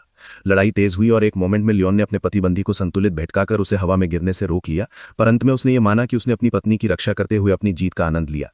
दोनों एक दूसरे के करीब आ गए और लड़ाई बंद हो गई। वे कुछ पल के लिए एक दूसरे को घूरते रहे, फिर लज्जित हो गए। किसी रात बच्चों के कमरे में लियोन ने नोआ से अलविदा कहा और छोटी मून से अच्छे से रहने के निर्देश दिए। वो भावुक था, उसे अपनी बहनियों को अकेला छोड़ने का डर था। नोआ ने पिता के ड्रामों पर हंसी उड़ाई और कहा कि ये सब बस एक रात की बात है। मून ने मासूमियत से कहा कि माँ रात में पिता को खा जाएगी, वो एक बुक में पढ़कर आई थी, और सभी हंस पड़े। बाद में रॉस ने बच्चों को सुलाया और वयस्क बातें कम अस्पष्ट रूप से करने की बात कही। रात में रानी के कमरे में 2 शराब की बोतलें थीं। उसने उसे एक गिलास दिया, लेकिन उसने मना कर दिया। रॉस वाइज शांत थी। उसने उसे याद दिलाया कि उसने शर्त के अनुसार कुछ पूरा करने का वादा किया था। लियोन ने कहा कि वो मन नहीं था, वो सतर्क रहना चाहता था ताकि कोई उसे मनचाहा ना बना ले। फिर रॉस ने आश्चर्यजनक बात कही, उसने असल में चाहा था कि वो जीते। लियोन ने पूछा क्यों, और रॉस ने बताया कि अगर वो जीतता तो उसे 1 महीने का आराम मिलता और शायद वो ज्यादा दिलचस्प बन सकता था। पर वो ऐसा नहीं चाहती थी, उसने केवल एक मजेदार खेल का आइडिया सोचा था। उसने एक माजी की उपकरण दिखाया जिसे उसने स्काई सिटी से लिया था, जो कुछ समय के लिए छवियां रिकॉर्ड कर सकता था। उस पर दबाव में उसने स्वीकार किया कि वो उसे चुम्बन करना चाहता है। थोड़ी देर के लिए वो अटक गया, फिर जोर से कहा कि वो उसे चुम्बन करना चाहता है, और बाद में उसे यह एहसास हुआ कि वो किसी माजी के प्रभाव के कारण असामान्य रूप से व्यवहार कर रहा था। रॉस ने उसे बताया कि उसने उसी तरह के प्रभाव महसूस किए थे जब किसी ने पहले उस पर कोई शाप डाला था, पर उसने कहा कि उसने माजिक को थोड़ा बदल लिया है ताकि केवल प्रभाव ही रहे, कीमत ना ली जाए। धीरे धीरे लियोन को महसूस हुआ कि उसका शरीर और मन अस्थिर हो रहे हैं, वो अपना नियंत्रण खो रहा था और शर्मिंदगी में पड़ा हुआ था। रॉस वाइज ने तब स्वीकार किया कि उसने उसे बांधने की कोशिश की। उसने कहा कि वो उसे पास रखना चाहती थी, भले ही कभी कभी वो उसकी इच्छा के विरुद्ध होता। उस माजिकीय प्रभाव के असर से लियोन ने कुछ काम कर दिखाए जो वो उसने सामान्यतः नहीं किए होते। बाद में उसे यह एहसास हुआ कि उसने अपनी शान छोड़ दी थी और इसे अपने सबसे बड़े अपमानों में से एक माना था। उस रात के बाद वो अपने व्यवहार से चौंक गया और खुद से पूछने लगा कि उसने जो किया वो क्यों किया। वो खुद को समझाने की कोशिश करने लगा कि वो बस उसे जगाने के लिए अपना कर रहा था, पर उसे ये सारी चीजें अजीब लगी। अगले दिन उसने महसूस किया कि वो माजिकीय प्रभाव से प्रभावित था और ये कि कुछ बातें उसके नियंत्रण से बाहर चली गई थी। वो परेशान हुआ, चिल्लाया और अंततः शांत बैठकर सोचा कि उसे ये सब कैसे संभालना है। वहीं वो रात जब शिकारी खुद शिकार बन गया। ड्रैगन क्वीन ने सिर्फ उसका दिल नहीं, उसकी आत्मा तक बांध ली थी, और उससे एक प्याले वाइन में छिपा था एक ऐसा जादू जिससे निकलना अब नामुमकिन था। अपनी शर्त भूल जाओ। सौदे को याद करते हुए वो निराशा में जमीन पर गिर पड़ा। उसे एहसास हुआ कि वो उस हिस्से को भूल गया था। फिर लड़कियों ने पूछा कि क्या उनके पिता मर गए हैं, लेकिन रॉस ने उन्हें आश्वस्त करते हुए कहा कि उन्होंने बस जरूरत से ज्यादा कर लिया है और जल्द ही ठीक हो जाएंगे। रात को सिल्वर ड्रैगन अभयारण्य के बच्चों के कमरे में लियोन ने अलविदा कहा। फिर उसने नोआ को म्यून की देखभाल करने के लिए कहा और सबसे छोटी को अच्छा व्यवहार करने की हिदायत दी। इसके तुरंत बाद वो भावुक हो गया और अपनी बेटियों को अकेला छोड़ने को लेकर अपनी चिंता व्यक्त की। नोआ ने अपने पिता के नाटक पर सवार उठाया, उसे याद दिलाया कि वो उसकी मां के साथ बस एक रात की बात थी। घबराकर उसने जवाब दिया कि उसकी पत्नी द्वारा पूरी रात प्रताड़ित किया जाना फांसी से कहीं ज्यादा बुरा था। इस पर मून ने खुशी खुशी ये निष्कर्ष निकाला कि उनकी मां उनके पिता को खाने वाली थी। उसने बताया कि उसने एक किताब में पढ़ा था कि मादाएं नरों को खा जाती हैं, जबकि लियोन इस विचार में अपनी खुशी को लेकर चिंतित था। उसी समय रॉस प्रकट हुआ और उसने बच्चों को ऐसी बातें कहने के लिए डांटा। इसके तुरंत बाद उसने उन्हें बिस्तर पर लेटा दिया और कहा कि वो उनके पिता के साथ केवल दिलचस्प बातों पर ही चर्चा करेगी। बेटियां सोच रही थीं कि वो दिलचस्प बातें क्या हो सकती हैं, तो बड़ों ने अस्पष्ट और परस्पर विरोधी जवाब दिए। धैर्य खोकर रोजेस ने उसे घसीट कर ले गई और कहा कि बस अब बहुत हो गया, लेकिन उसने अपने आखिरी शब्द कहने का एक मौका मांगा। जैसे ही उसे घसीटा गया, लियोन चिल्लाया कि वो हमेशा अपनी बेटियों से प्यार करेगा, लेकिन उसने ये नहीं कहा कि बड़े लोग अपरिपक्व होते हैं। चांदी के ड्रैगन की रानी के कमरे में शराब की 2 बोतलें और गिलास तैयार थे। उसने उसे एक गिलास शराब दी, लेकिन उसने पीने से इनकार कर दिया। उसके इनकार के बाद वो महिला चुपचाप अपने शराब के गिलास को देखती रही। उसने उससे सवाल किया, उसे याद दिलाया कि उसने शर्त हारने के बाद उसकी मांग पूरी करने का वादा किया था। लियोन ने कहा कि उसका मूड ठीक नहीं है क्योंकि उसे लगता है कि उसे छेड़छाड़ से बचने के लिए होश में रहना होगा। अप्रत्याशित रूप से रॉसेस ने कबूल किया कि दरअसल वो चाहती थी कि वो लड़ाई जीत जाए। उसके इस खुलासे से भ्रमित होकर उसने पूछा कि वो ऐसा क्यों चाहती थी। उसने समझाया कि अगर वो जीत जाता तो उसे ठीक होने के लिए 1 महीना मिल जाता और शायद वो और भी दिलचस्प बन जाता। लियोन को शक हुआ। उसने फिर पूछा कि उसने हार क्यों नहीं मान ली। जैसे ही वो उसके पास पहुंची, रानी ने कहा कि उसी पल उसे एक मजेदार गेम का आइडिया आया। फिर उसने अपना वाइन का गिलास झुकाना शुरू कर दिया। मुस्कुराते हुए उसने अपने शरीर पर वाइन उड़ेलते हुए कहा कि हारने पर उसके चेहरे का भाव उसे बहुत पसंद था। चौंककर और घबराकर उसने पूछा कि वो क्या कर रही है। फिर रॉस ने उसे मोहक अंदाज में उसे पूरी वाइन पीने का आदेश दिया। उसे लगा कि उसकी खुशबू के साथ मिली वाइन की खुशबू एक अद्भुत नजारा था। उसके लिए वो पल बस अनूठा हो गया। आवेग में लियोन झुक गया और सीधे उसके शरीर से वाइन पीने लगा। इस अप्रत्याशित हरकत से रॉस हैरान और अचंभित रह गए। उसके पीने के बाद उसने लाल चेहरे से पूछा कि क्या ये ऐसे ही अच्छा था। मुस्कुराते हुए उसने जवाब दिया कि ये उसके लिए पर्याप्त नहीं था। फिर रॉस ने उसे अपना मुंह खोलने का आदेश दिया। इसके तुरंत बाद उसने अपने होंठ काट लिए, जिससे खून बहने लगा। इसके साथ ही महिला झुकी और अपने खून की एक बूंद उसके मुंह में डाल दी। घबराकर शिकारी को एहसास हुआ कि उसके मुंह में जो मिला है वो खून है। फिर उसने उसे दूर धकेला और घबराहट में पूछा कि वो क्या सोच रही है, कि वो क्या कर रही है। कुछ अजीब महसूस करते हुए लियोन ने उस पर एक निषिद्ध जादू डालने का आरोप लगाया। उसने पुष्टि की कि यह रक्त का श्राप था जिससे वो पहले से ही परिचित था। इसी के साथ उस आदमी की आंखें तेज लाल चमकने लगीं। जब उसने कारण पूछा तो रॉस वाइस ने बताया कि वो उस जादू के बने रहने की अनुभूति से परेशान थी जो उसने उस पर डाला था। फिर लियोन ने उससे पूछा कि क्या वो जानती थी कि उस जादू की क्या कीमत चुकानी पड़ती है।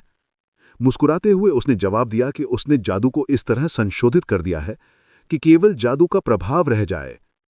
जादू के प्रभाव में उसने कहा कि उसका शरीर जल रहा था और उसका दिमाग शून्य हो रहा था। फिर रोसोविस ने उसकी छाती को छुआ और कबूल किया कि उसने हमेशा उसे अपने साथ रहने के लिए मजबूर किया था, यहां तक कि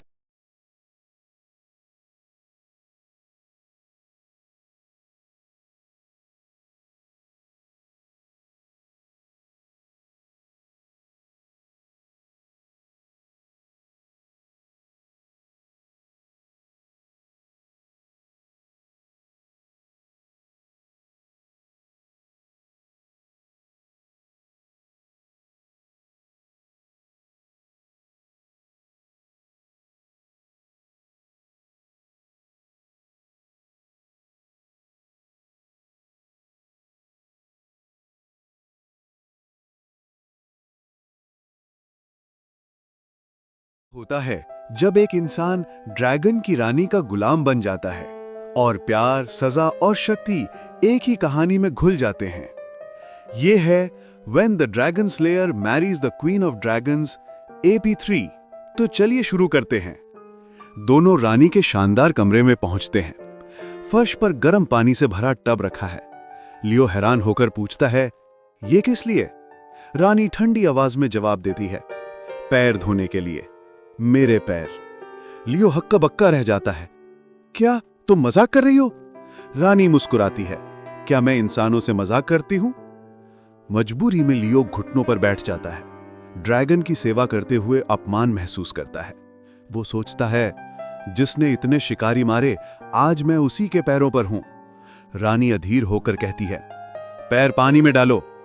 जैसे ही पानी में पैर जाते हैं वो चीख उठती है, आह, ये बहुत गर्म है, और गुस्से में लियो को लात मार देती है।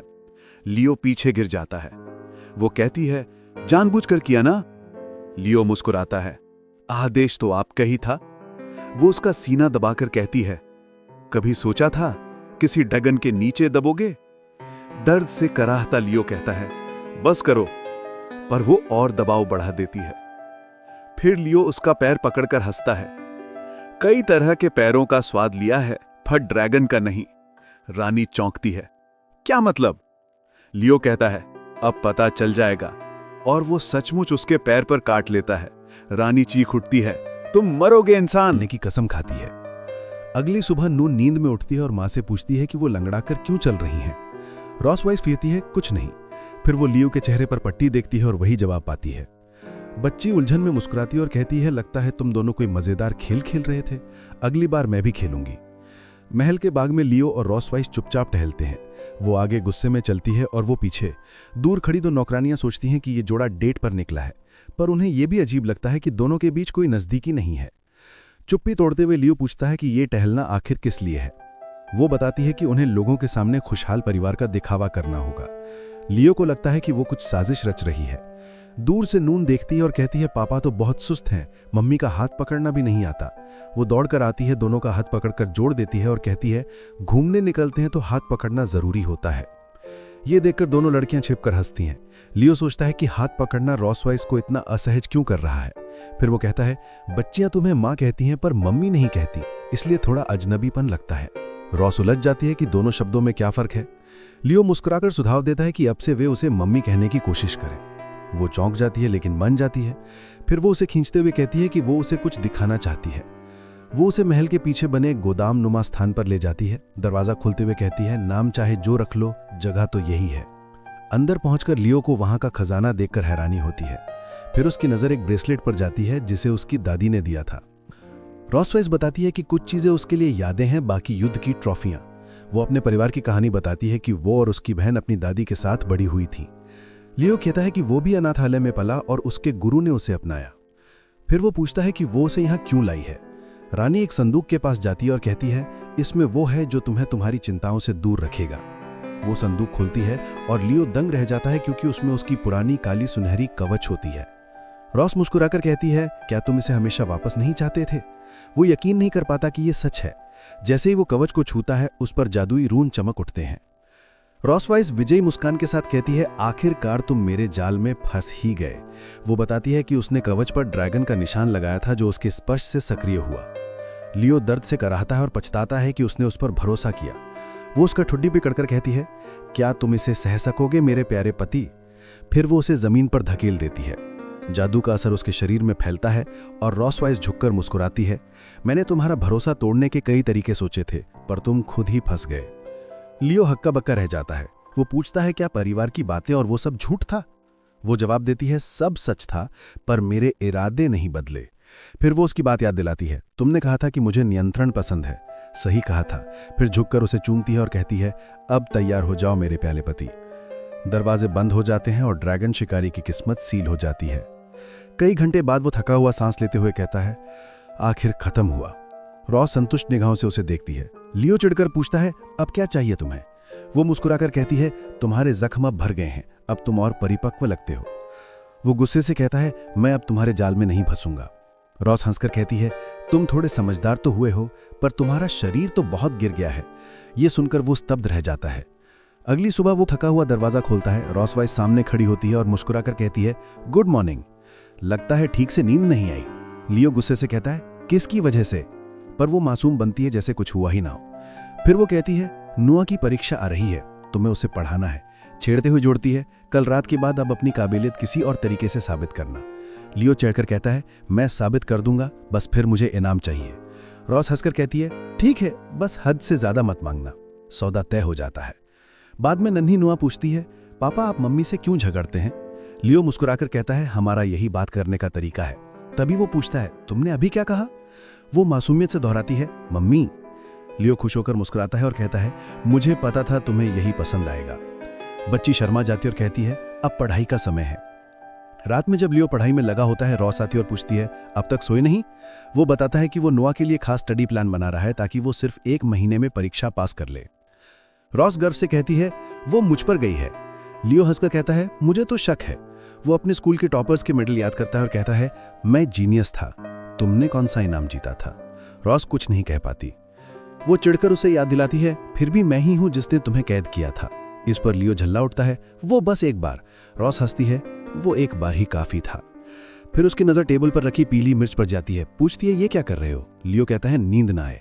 वो चेतावनी देती है कि वो ड्रैगन क्लैन की मिर्च है, झेल नहीं पाओगे, लेकिन लियो खा लेता है और तुरंत चीख उठता है बहुत तीखी है। वो पानी ढूंढने लगता है, तभी रॉस उसका चेहरा पकड़कर शांत करती है। लियो उसके ठंडे स्पर्श से सहर उठता है। वो हल्का शर्मा कर कहती है सोचा ठंडे हाथों से आराम मिलेगा। लियो मुस्कुराकर कहता है अब बेहतर लग रहा है। दोनों एक पल को झेप जाते हैं। रॉस उसे आदेश देती है अब सो जाओ और मिर्च मत खाना। वो उसे जाते हुए देखता है और मन ही मन सोचता है कि काश वो और देर तक मेरा चेहरा थामे रखती, लेकिन फिर उसे याद आता है कि वो एक धोखेबाज ड्रैगन है और वो फिर से पढ़ाई में जुट जाता है। किताबों के पन्ने पलटते हुए उसे एक जड़ी बूटी का जिक्र दिखता है, ड्रैगन बिब फोर्स, और उसके चेहरे पर मुस्कान फैल जाती है।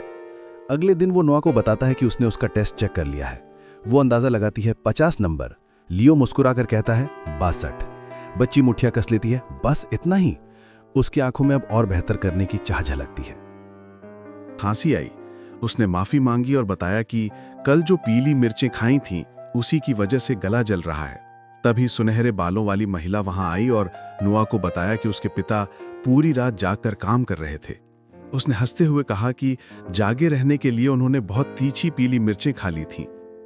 थोड़ी देर बाद लड़की ने अपने पिता की ओर एक छोटा डिब्बा बढ़ाया और कहा, ये लीजिए। वो हैरान होकर पूछता है, ये मेरे लिए? लड़की ने सिर हिलाया और बताया कि ये उसकी माँ ने भेजा है। मुस्कुराते हुए उसने कहा, अपनी माँ को मेरी तरफ से धन्यवाद कहना। वो औरत आखिर इतनी दयालु कैसे हो सकती है?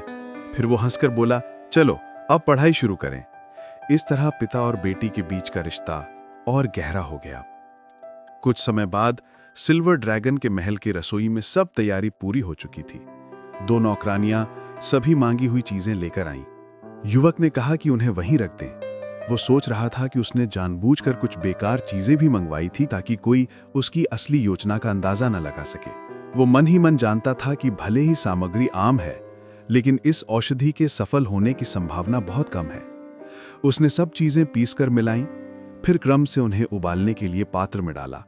कई घंटे बाद उसे एहसास हुआ कि वो फिर असफल हो गया है। किताब में बताई गई विधि के मुताबिक उसने कई बार कोशिश की थी, पर हर बार शुद्धिकरण वाले चरण में विफल हुआ। उसे समझ आया कि अधिक ताप से औषधि का असर नष्ट हो जाता है। तभी बाहर आसमान में बिजली चमकी। वो खिड़की से बाहर देखने लगा और बोला, लगता है बारिश होने वाली है। अचानक उसे अपने पुराने अल्केमी शिक्षक की बात याद आई, जहां आग असफल हो वहां बिजली काम करती है। उत्साहित होकर उसने जादुई शक्ति से आसवन की प्रक्रिया आजमाने का निश्चय किया। उसने सोचा कि उसकी ताकत सीमित है, पर नियंत्रण उसके पास है। आधे घंटे बाद उसने अपने हाथ में एक छोटी गोली पकड़ी और खुश होकर बोला, ड्रैगन औषधि बनाना तो आसान है। तभी पीछे से नुआ की आवाज आई, डैडी क्या कर रहे हो? वो चौंक गया, बोला, नुआ? लड़की ने पूछा, क्या डैडी कॉफी छुपा रहे हैं? वो हंसकर बोला, नहीं, ये मम्मी की दवा है। लड़की ने पूछा, क्या मम्मी बीमार है? वो बोला, नहीं, बस थकान दूर करने के लिए। अंदर ही अंदर उसने सोचा कि यह दवा असल में खुद के लिए बनाई थी। नुआ ने मासूमियत से कहा, डैडी मम्मी का अच्छे से ध्यान रखना। वो मुस्कुराया, जरूर रखूंगा, जब पूरी तरह ठीक हो जाऊंगा। बाहर अब तेज तूफान बरस रहा था। अपने कमरे में बैठा वो सोचने लगा कि क्या ये औषधि इंसानों के लिए सुरक्षित है, इसलिए उसने इसे फिलहाल एक तरफ रख दिया। तभी दरवाजे पर दस्तक हुई। उसने पूछा, महारानी आप यहां?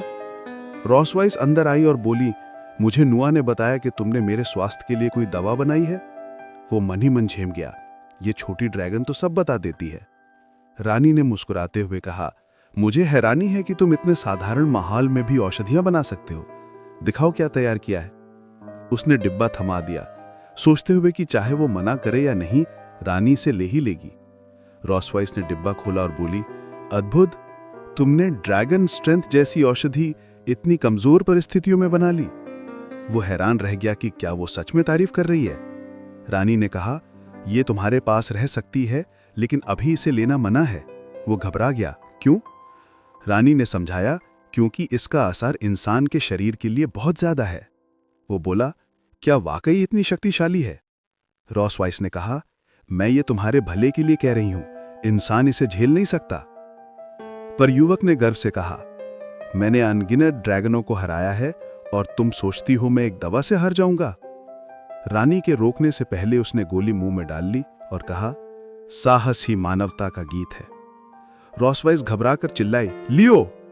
गोली का असर तुरंत उसके शरीर में फैल गया। ऊर्जा उसकी नसों में बिजली की तरह दौड़ने लगी। रानी दौड़कर उसे थामती और कहती है, मत हिलो, मैं कोशिश करती हूं इसका असर कम करने की। वो दर्द में तड़पता है और कहता है, यही है मानव का साहस। बाहर तूफान और बिजली की गर्जना से पूरा महल कांप उठता है। नीली बिजली का गोला उसके शरीर को घेर लेता है। रानी हैरान होकर कहती है, तुम खुद पर बिजली का जादू इस्तेमाल कर रहे हो, पागल हो क्या? वो चुपचाप दर्द सहता है और अंततः बेहोश हो जाता है।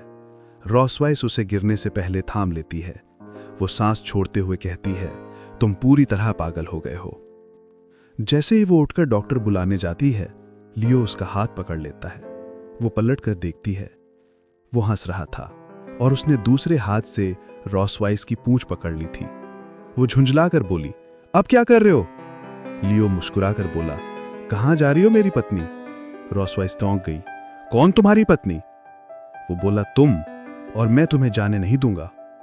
रॉस ने सोचा शायद बिजली के असर से उसका दिमाग हड़बड़ा गया है, पर वो फिर भी जिद पकड़े रहा। आखिरकार वो बोली, ठीक है, बताओ क्या चाहते हो?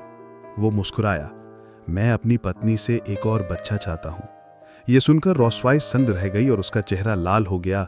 उसने झुंझला कर कहा, जो बच्चे हैं उनका ध्यान रखो पहले। पर वो बोला, मुझे तीसरा चाहिए। रानी ने सोचा अभी बहस करने से बेहतर है साथ देना। उसने मुस्कुरा कर कहा, ठीक है, जब समय आएगा तो तुम्हारे देश चलेंगे और फिर।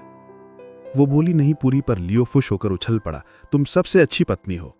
वो झुककर उसे चूमने की कोशिश करता है, पर रॉसवाइस उसे धक्का देकर बोली, ज्यादा फायदा मत उठाओ। फिर उसने उसे बेवकूफ कहा और मुंह पर मुक्का मारा। लियो अब क्या मैं तुम्हारा सेवक बन गया हूं? लेकिन उसने बात बदल दी और कहा, मैं हार मानती हूं, बताओ इनाम में क्या चाहो? लियोन ने मुस्कुराते हुए कहा कि वो पहले से जानता है क्या चाहता है। मेरे गुरु और उनकी पत्नी की खैरियत का पता कराओ। रॉस ने हामी भरी और उसने औपचारिक रूप से धन्यवाद कहा। बाद में सिल्वर ड्रैगन अभयारण्य के बगीचे में छोटी मून आई और पूछा, पापा बीमार हैं क्या? वो चौंक गया और बोला, क्यों? मून ने कहा, मम्मी कह रही थी कि आपने दवा ली है और पापा लोग बीमार नहीं कहते। वो भड़क गया कि रॉस ने ऐसा बच्चे से कैसे कह दिया। तभी उसने अपने होंठ काट लिए और उनमें से खून निकल आया। ये देखकर मून घबरा गई और बोली, पापा मरना मत, मैं आपके बिना नहीं रह सकती। वो मुस्कुराया और बोला, मैं ठीक हूं मूर्ख बच्ची। फिर उसने सोचा कि ये बिल्कुल अपनी माँ जैसी है, सीधे साधे शब्द और दिल से बात करने वाली। फिर उसने उसका ध्यान हटाने के लिए कहा, चलो मैं तुम्हारे लिए नया खिलौना बनाता हूँ। वो खुश हो गई।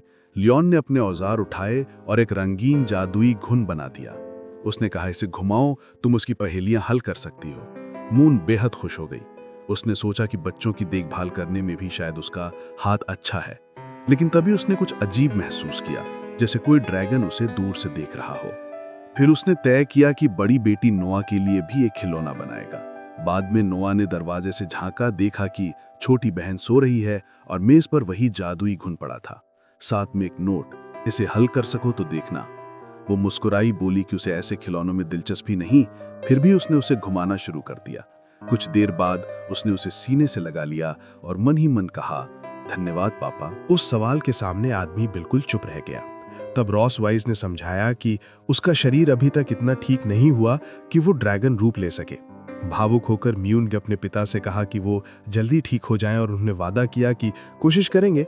हालांकि भीतर ही भीतर उन्हें लगा कि ये असंभव है। उस पल को पीछे छोड़कर परिवार शहर के दरवाजे की ओर बढ़ा। चारों तरफ इतने सारे ड्रैगन देखकर म्यून मंत्रमुग्ध हो गई, लेकिन उसकी बहन ने कहा कि इतनी तेज मत चलो। तभी लियोन के शरीर में हल्का कंपन हुआ।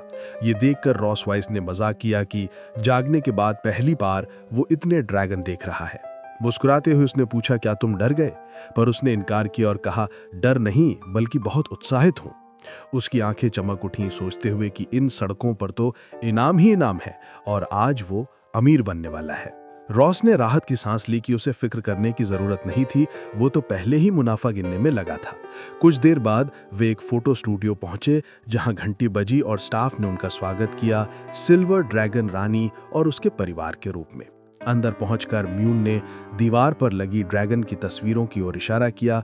जिज्ञासावश लियोन ने पूछा कि रॉसवाइस को खुद आने की जरूरत क्यों थी, जबकि राजा तो अपने कबीले को आदेश देते हैं। उसने कारण बताया, लेकिन लियोन ने चढ़ाते हुए कहा, लगता है तुम्हारा खिताब उतना बड़ा भी नहीं। रॉस गुस्से में बोली, मेरा खिताब अब भी तुमसे ऊंचा है, और उसने उसके पैर पर हल्की ठोकर मारी। फोटोग्राफर ने कहा कि ये उसके लिए सम्मान की बात है। रॉसवाइस ने कहा कि वो तो बस किस्मत वाले हैं जो अपॉइंटमेंट मिल गया। फिर उसने पूछा कि लियोन की पूंछ का क्या करें, तो लियोन ने कहा कि उसे ऐसा सूट चाहिए जिसमें पूंछ के लिए जगह ना हो। उसे याद आया कि पहले भी वो पूंछ की सजावट से इनकार कर चुका था, ये कहते हुए कि इससे उसकी गरिमा को ठेस पहुंचती है। थोड़ी देर बाद सबने अपने अपने कपड़े पहने। म्यून और नोआ नई ड्रेस में बेहद प्यारी लग रही थी। फिर लियोन सफेद सूट पहनकर बाहर आया, इतना आकर्षक कि म्यून बोली, पापा बहुत हैंडसम लग रहे हैं। फोटोग्राफर ने भी तारीफ की और लियोन ने याद किया कि उसने पिछली बार सूट ग्रेजुएशन के समय पहना था। उसने मुस्कुराकर नोआ से पूछा, कैसा लग रहा हूं? लड़की शर्मा गई और बोली, अच्छे लग रहे हैं। उसी पल पर्दे के पीछे से रॉस बाहर आई, काले गाउन में। सबने देखा तो लियोन चुप रह गया। जब रॉस ने पूछा क्या हुआ, तो उसने झेंप कर कहा, ड्रेस तुम पर खूब जच रही है। रॉस बोली, अगर तुम्हारी पूंछ होती तो और अच्छा लगता, लेकिन लियोन ने तुरंत मना कर दिया। बच्चियां उन्हें बुलाने लगी और फोटोग्राफर ने कहा कि अब परिवार की तस्वीर का समय है। दोनों को पास आने को कहा गया और झिझकते हुए वे पास आ गए। मुस्कुराइए की आवाज के साथ तस्वीरें ली गईं। जब फोटोज निकले तो फोटोग्राफर ने कहा कि वे एक असली जोड़े लग रहे हैं। फोटोज तैयार होने में 6 घंटे लगने वाले थे, इसलिए उसने सुझाव दिया कि वे शहर घूम आए। बाहर निकलते हुए सबने स्टाफ से विदा ली। चलते हुए म्यून ने एक गेम स्टॉल की ओर इशारा किया। रॉस ने हैरानी से कहा, अब खरीदारी? लियोन ने समझाया कि ये नोआ की परीक्षा से पहले रिलैक्स करने के लिए है। दोनों बच्चियां वहां खेलों के इनाम देखकर खुश हो गईं।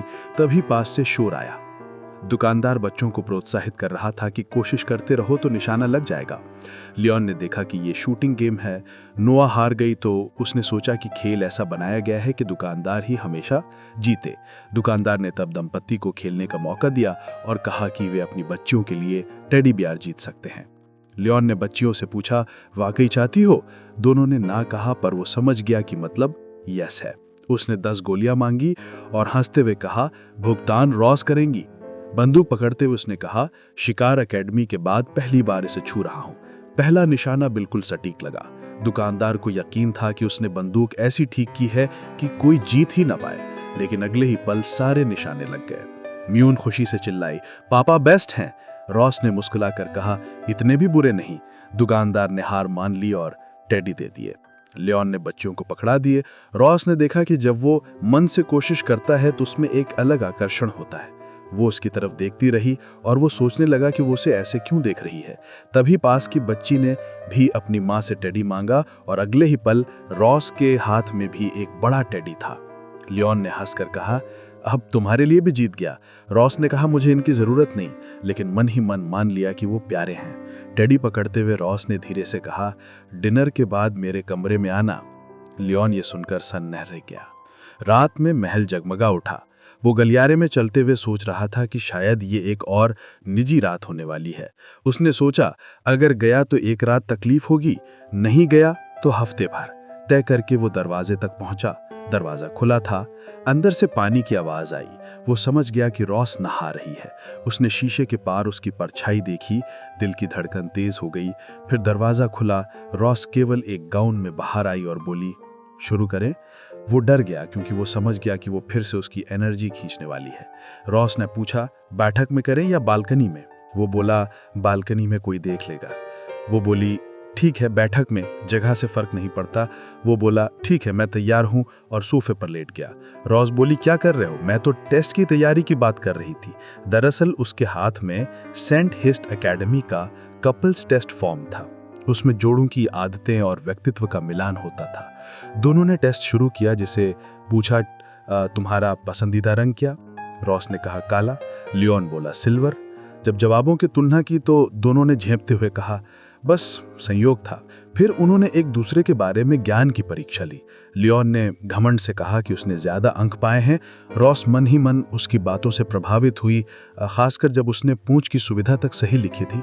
उसे एहसास हुआ कि लियोन बस उन्हीं बातों में ललती करता है जो उसके मन से जुड़ी हैं, क्योंकि उसने कभी किसी को अपने मन की बात बताई नहीं थी। वो सोचने लगी कि शायद अब वक्त है कि वो थोड़ा खुलकर उसके सामने आए। लियोन ने मुस्कुराते हुए कहा, हमारे पास साथ रहने का ज़्यादा समय नहीं था, इसलिए स्कोर का फ़र्क स्वाभाविक है, लेकिन नोहा के लिए हमें एक दूसरे को थोड़ा और समझना होगा।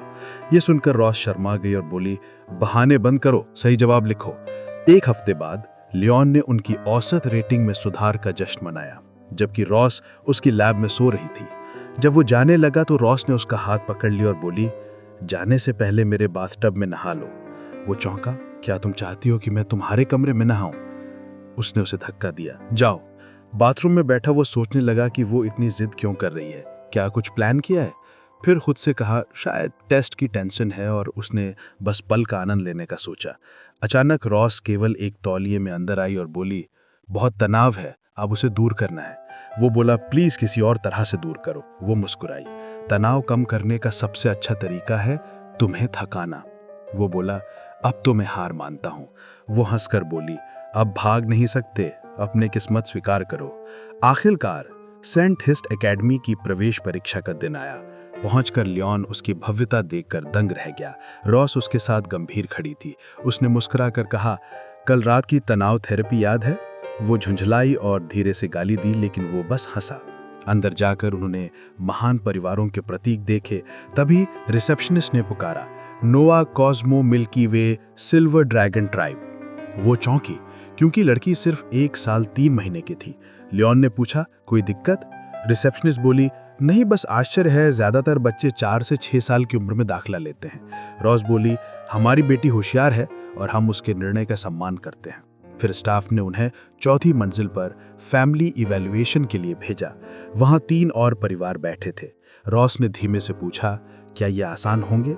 लियोन बोला, पुराना मैं होता तो 50 सालों में हरा देता।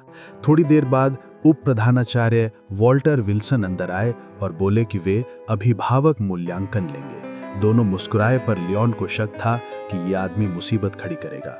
पहला सवाल था, आपकी शादी की सालगिरह कब है? दोनों एक दूसरे को देखने लगे। ये वही सवाल था जिससे वे सबसे ज्यादा डरते थे। फ्लैशबैक में रॉस ने चिंता जताई थी कि क्या जवाब दें, क्योंकि वे असली पति पत्नी तो थे ही नहीं। लियोन ने कहा, कोई यादगार तारीख चुन लो। और उसने कहना शुरू किया, साल 1733। माँ जो पूरे दिन से सोई हुई है और कोई नहीं जानता कि वो उठ क्यों नहीं रही। बच्चे बेचैन हैं, नौकरानी घबराई हुई है और पिता वो अजीब तरह से शांत है। क्या वो सच में अपनी पत्नी की देखभाल कर रहा है या फिर कुछ और प्लान कर रहा है उसके साथ? और जब सच्चाई सामने आती है, पूरा महल डर से कांप उठता है। स्वागत है दोस्तों, आज हम जानेंगे the dragon queen's revenge part 7 explained in Hindi. तो वीडियो को एंड तक जरूर देखना, क्योंकि इस बार कहानी का रुख ऐसा मोड़ लेती है जिसकी किसी ने कल्पना भी नहीं की थी। कहानी की शुरुआत होती है रोज से, जो गहरी नींद में है। पूरा घर पूछ रहा है, मॉम को क्या हुआ? लेकिन कोई जवाब नहीं। बच्चे मासूमियत से बार बार पूछते हैं, डैड, मॉम तो पूरे दिन से सो रही हैं, उन्हें क्या हुआ? और पिता यानी हमारा एमसी मुस्कुराकर कहते हैं, कुछ नहीं हुआ, वो बस थकी हुई हैं। मगर जैसे जैसे वक्त बीतता है, रोज का शरीर ठंडा पड़ने लगता है और अजीब सी बदबू फैलने लगती है। एमसी उसे साफ करने लगता है, कहता है, गलत मत समझना रोज, मैं बस तुम्हारी केयर कर रहा हूं। लेकिन उसका मन कुछ और सोच रहा होता है, जैसे उसके अंदर कोई सीक्रेट फोर्स एक्टिव हो गई हो। और फिर अचानक वो ड्रैगन पैटर्न चमक उठता है। वो वही पैटर्न था जो रोज ने खुद उस पर छोड़ा था, एक सील जो तब एक्टिव होती थी जब वो कुछ महसूस करती थी। एमसी डर जाता है, नहीं नहीं, अभी नहीं। लेकिन पैटर्न अपनी ताकत दिखाता है। रोज का शरीर हल्का सा हिलता है, उसकी पूंछ सिमट जाती है और वो फिर से गहरी नींद में चली जाती है। एमसी मन ही मन सोचता है, एक दिन तुमने मुझे सबके सामने नीचा दिखाया था, अब मेरी बारी है। और वहीं से शुरू होता है उसका बदला। अगले दिन एमसी बाहर निकलता है, रोज की पसंदीदा जगहों को देखने के लिए। वो कहता है, जब वो उठेगी मैं उसे उसकी सबसे प्यारी जगह पर ले जाऊंगा। वहीं से शुरू होगा मेरा रिवेंज। वो एक खूबसूरत चेरी ब्लॉसम पेड़ के नीचे खड़ा होता है।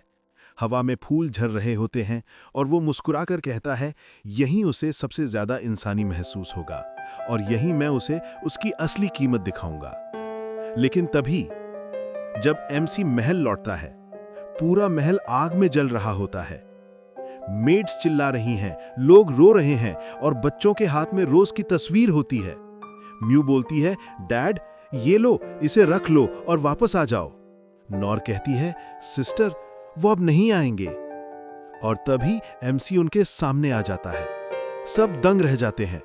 मेड्स पीछे हट जाती हैं, बच्चे कांप उठते हैं। और एमसी बोलता है, किसका फ्यूनरल चल रहा है यहां?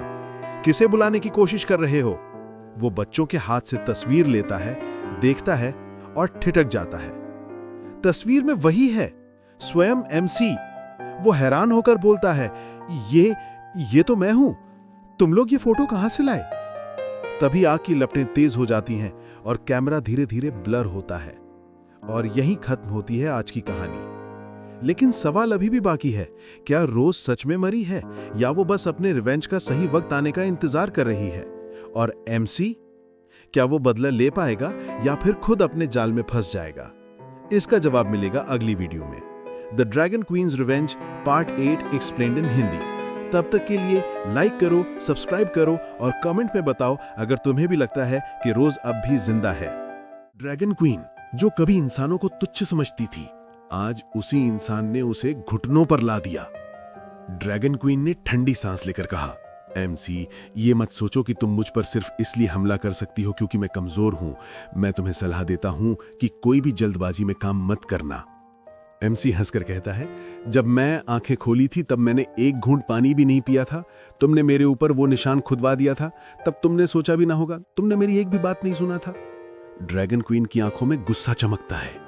तुम्हें पता होना चाहिए, जब मैं पूरी तरह ठीक हो जाऊंगा तो तुम्हारा क्या हाल होगा। इसलिए सोच लो, कुछ ऐसा मत करना जिसका तुम्हें पछतावा हो। एमसी मुस्कुराकर कहती है, पछतावा? नहीं नहीं मेरे प्यारे बीवी, ये तो मेरे जीवन का सबसे अच्छा फैसला है। इस बार युद्धबंदी बनने की तुम्हारी बारी है। सीन बदलता है। चेरी ब्लॉसम के जंगल में हल्की हवा चलती है। ड्रैगन क्वीन संघर्ष करता है, मुझे छोड़ दो, मुझे जाने दो। एमसी जवाब देती है, हिलो मत वरना गिर जाओगे। ड्रैगन क्वीन अंदर ही अंदर बड़बड़ाता है, अगर मैं अपनी ताकत वापस पा चुका होता तो इस आदमी को पीट पीट कर मार डालता। तुम मुझे यहां क्यों लाई हो? एमसी मुस्कुराती है, जब तुम बेहोश थे मैंने वो सब जगहें देखी जहां तुम अक्सर जाते थे, और ये रही आज रात की पहली मंजिल। ड्रैगन क्वीन हैरान, पहली मंजिल? मतलब तुम मुझे और भी जगह ले जाओगी? वो उसकी ओर इशारा करती है, देखो वो रहा तुम्हारा किला, तुम्हारा गौरव, तुम्हारा सम्मान सब यहीं से शुरू हुआ था। ड्रैगन क्वीन गुस्से में दांत भींचता है, क्या तुम अपने गृहतन का बदला लेना चाहती हो? एमसी, बिल्कुल, और दूसरों को उनके ही तरीके से जवाब देना सिर्फ ड्रैगन की फितरत नहीं है। एमसी की आंखों में आग जल उठती है, हालांकि मैं इंसान हूं, पर मुझ में भी बदला लेने की वही भावना है जो तुम्हारे भीतर है। वो ठंडी आवाज में कहता है, ड्रैगन क्वीन, बताओ एक पराजित ड्रैगन स्लेयर के हाथों अपमानित होने पर कैसा लगता है? एमसी की सांसें तेज, तुम ये पहले भी कर चुके हो, लेकिन उसका शरीर कांपता है। वो कहती है, मैं विरोध करना चाहती हूं, लेकिन मेरा शरीर खुद को रोक नहीं पा रहा। अचानक एमसी बोल उठता है, तो अब भी तुम्हारी पूंछ में इतनी ताकत बची है? जब तक तुम्हारा पलड़ा भारी है तुम मुझे शर्मिंदा करने की पूरी कोशिश करोगी, है ना? लेकिन याद रखना, इसके बाद मैं तुमसे दोगुने बेरहमी से बदला लूंगा। एमसी हल्के स्वर में कहती है, मुझे भविष्य की चिंता मत दिलाओ, मैं सिर्फ वर्तमान में जीती हूं। एमसी मुस्कुराता है, रात अभी लंबी है महारानी, और बदले का उत्सव अभी शुरू हुआ है। Scene cut. अगली सुबह सिल्वर ड्रैगन क्वीन का कक्ष। एमसी थकी आवाज में कहती है, आखिरकार मैं वापस आ गई। पूरी रात उसे अलग अलग जगहों पर पटक पटक कर मैं खुद थक गई हूं, लेकिन लगता है वो आज रात बेहद शांत है। वो रुकती है, रुको, संतुष्ट?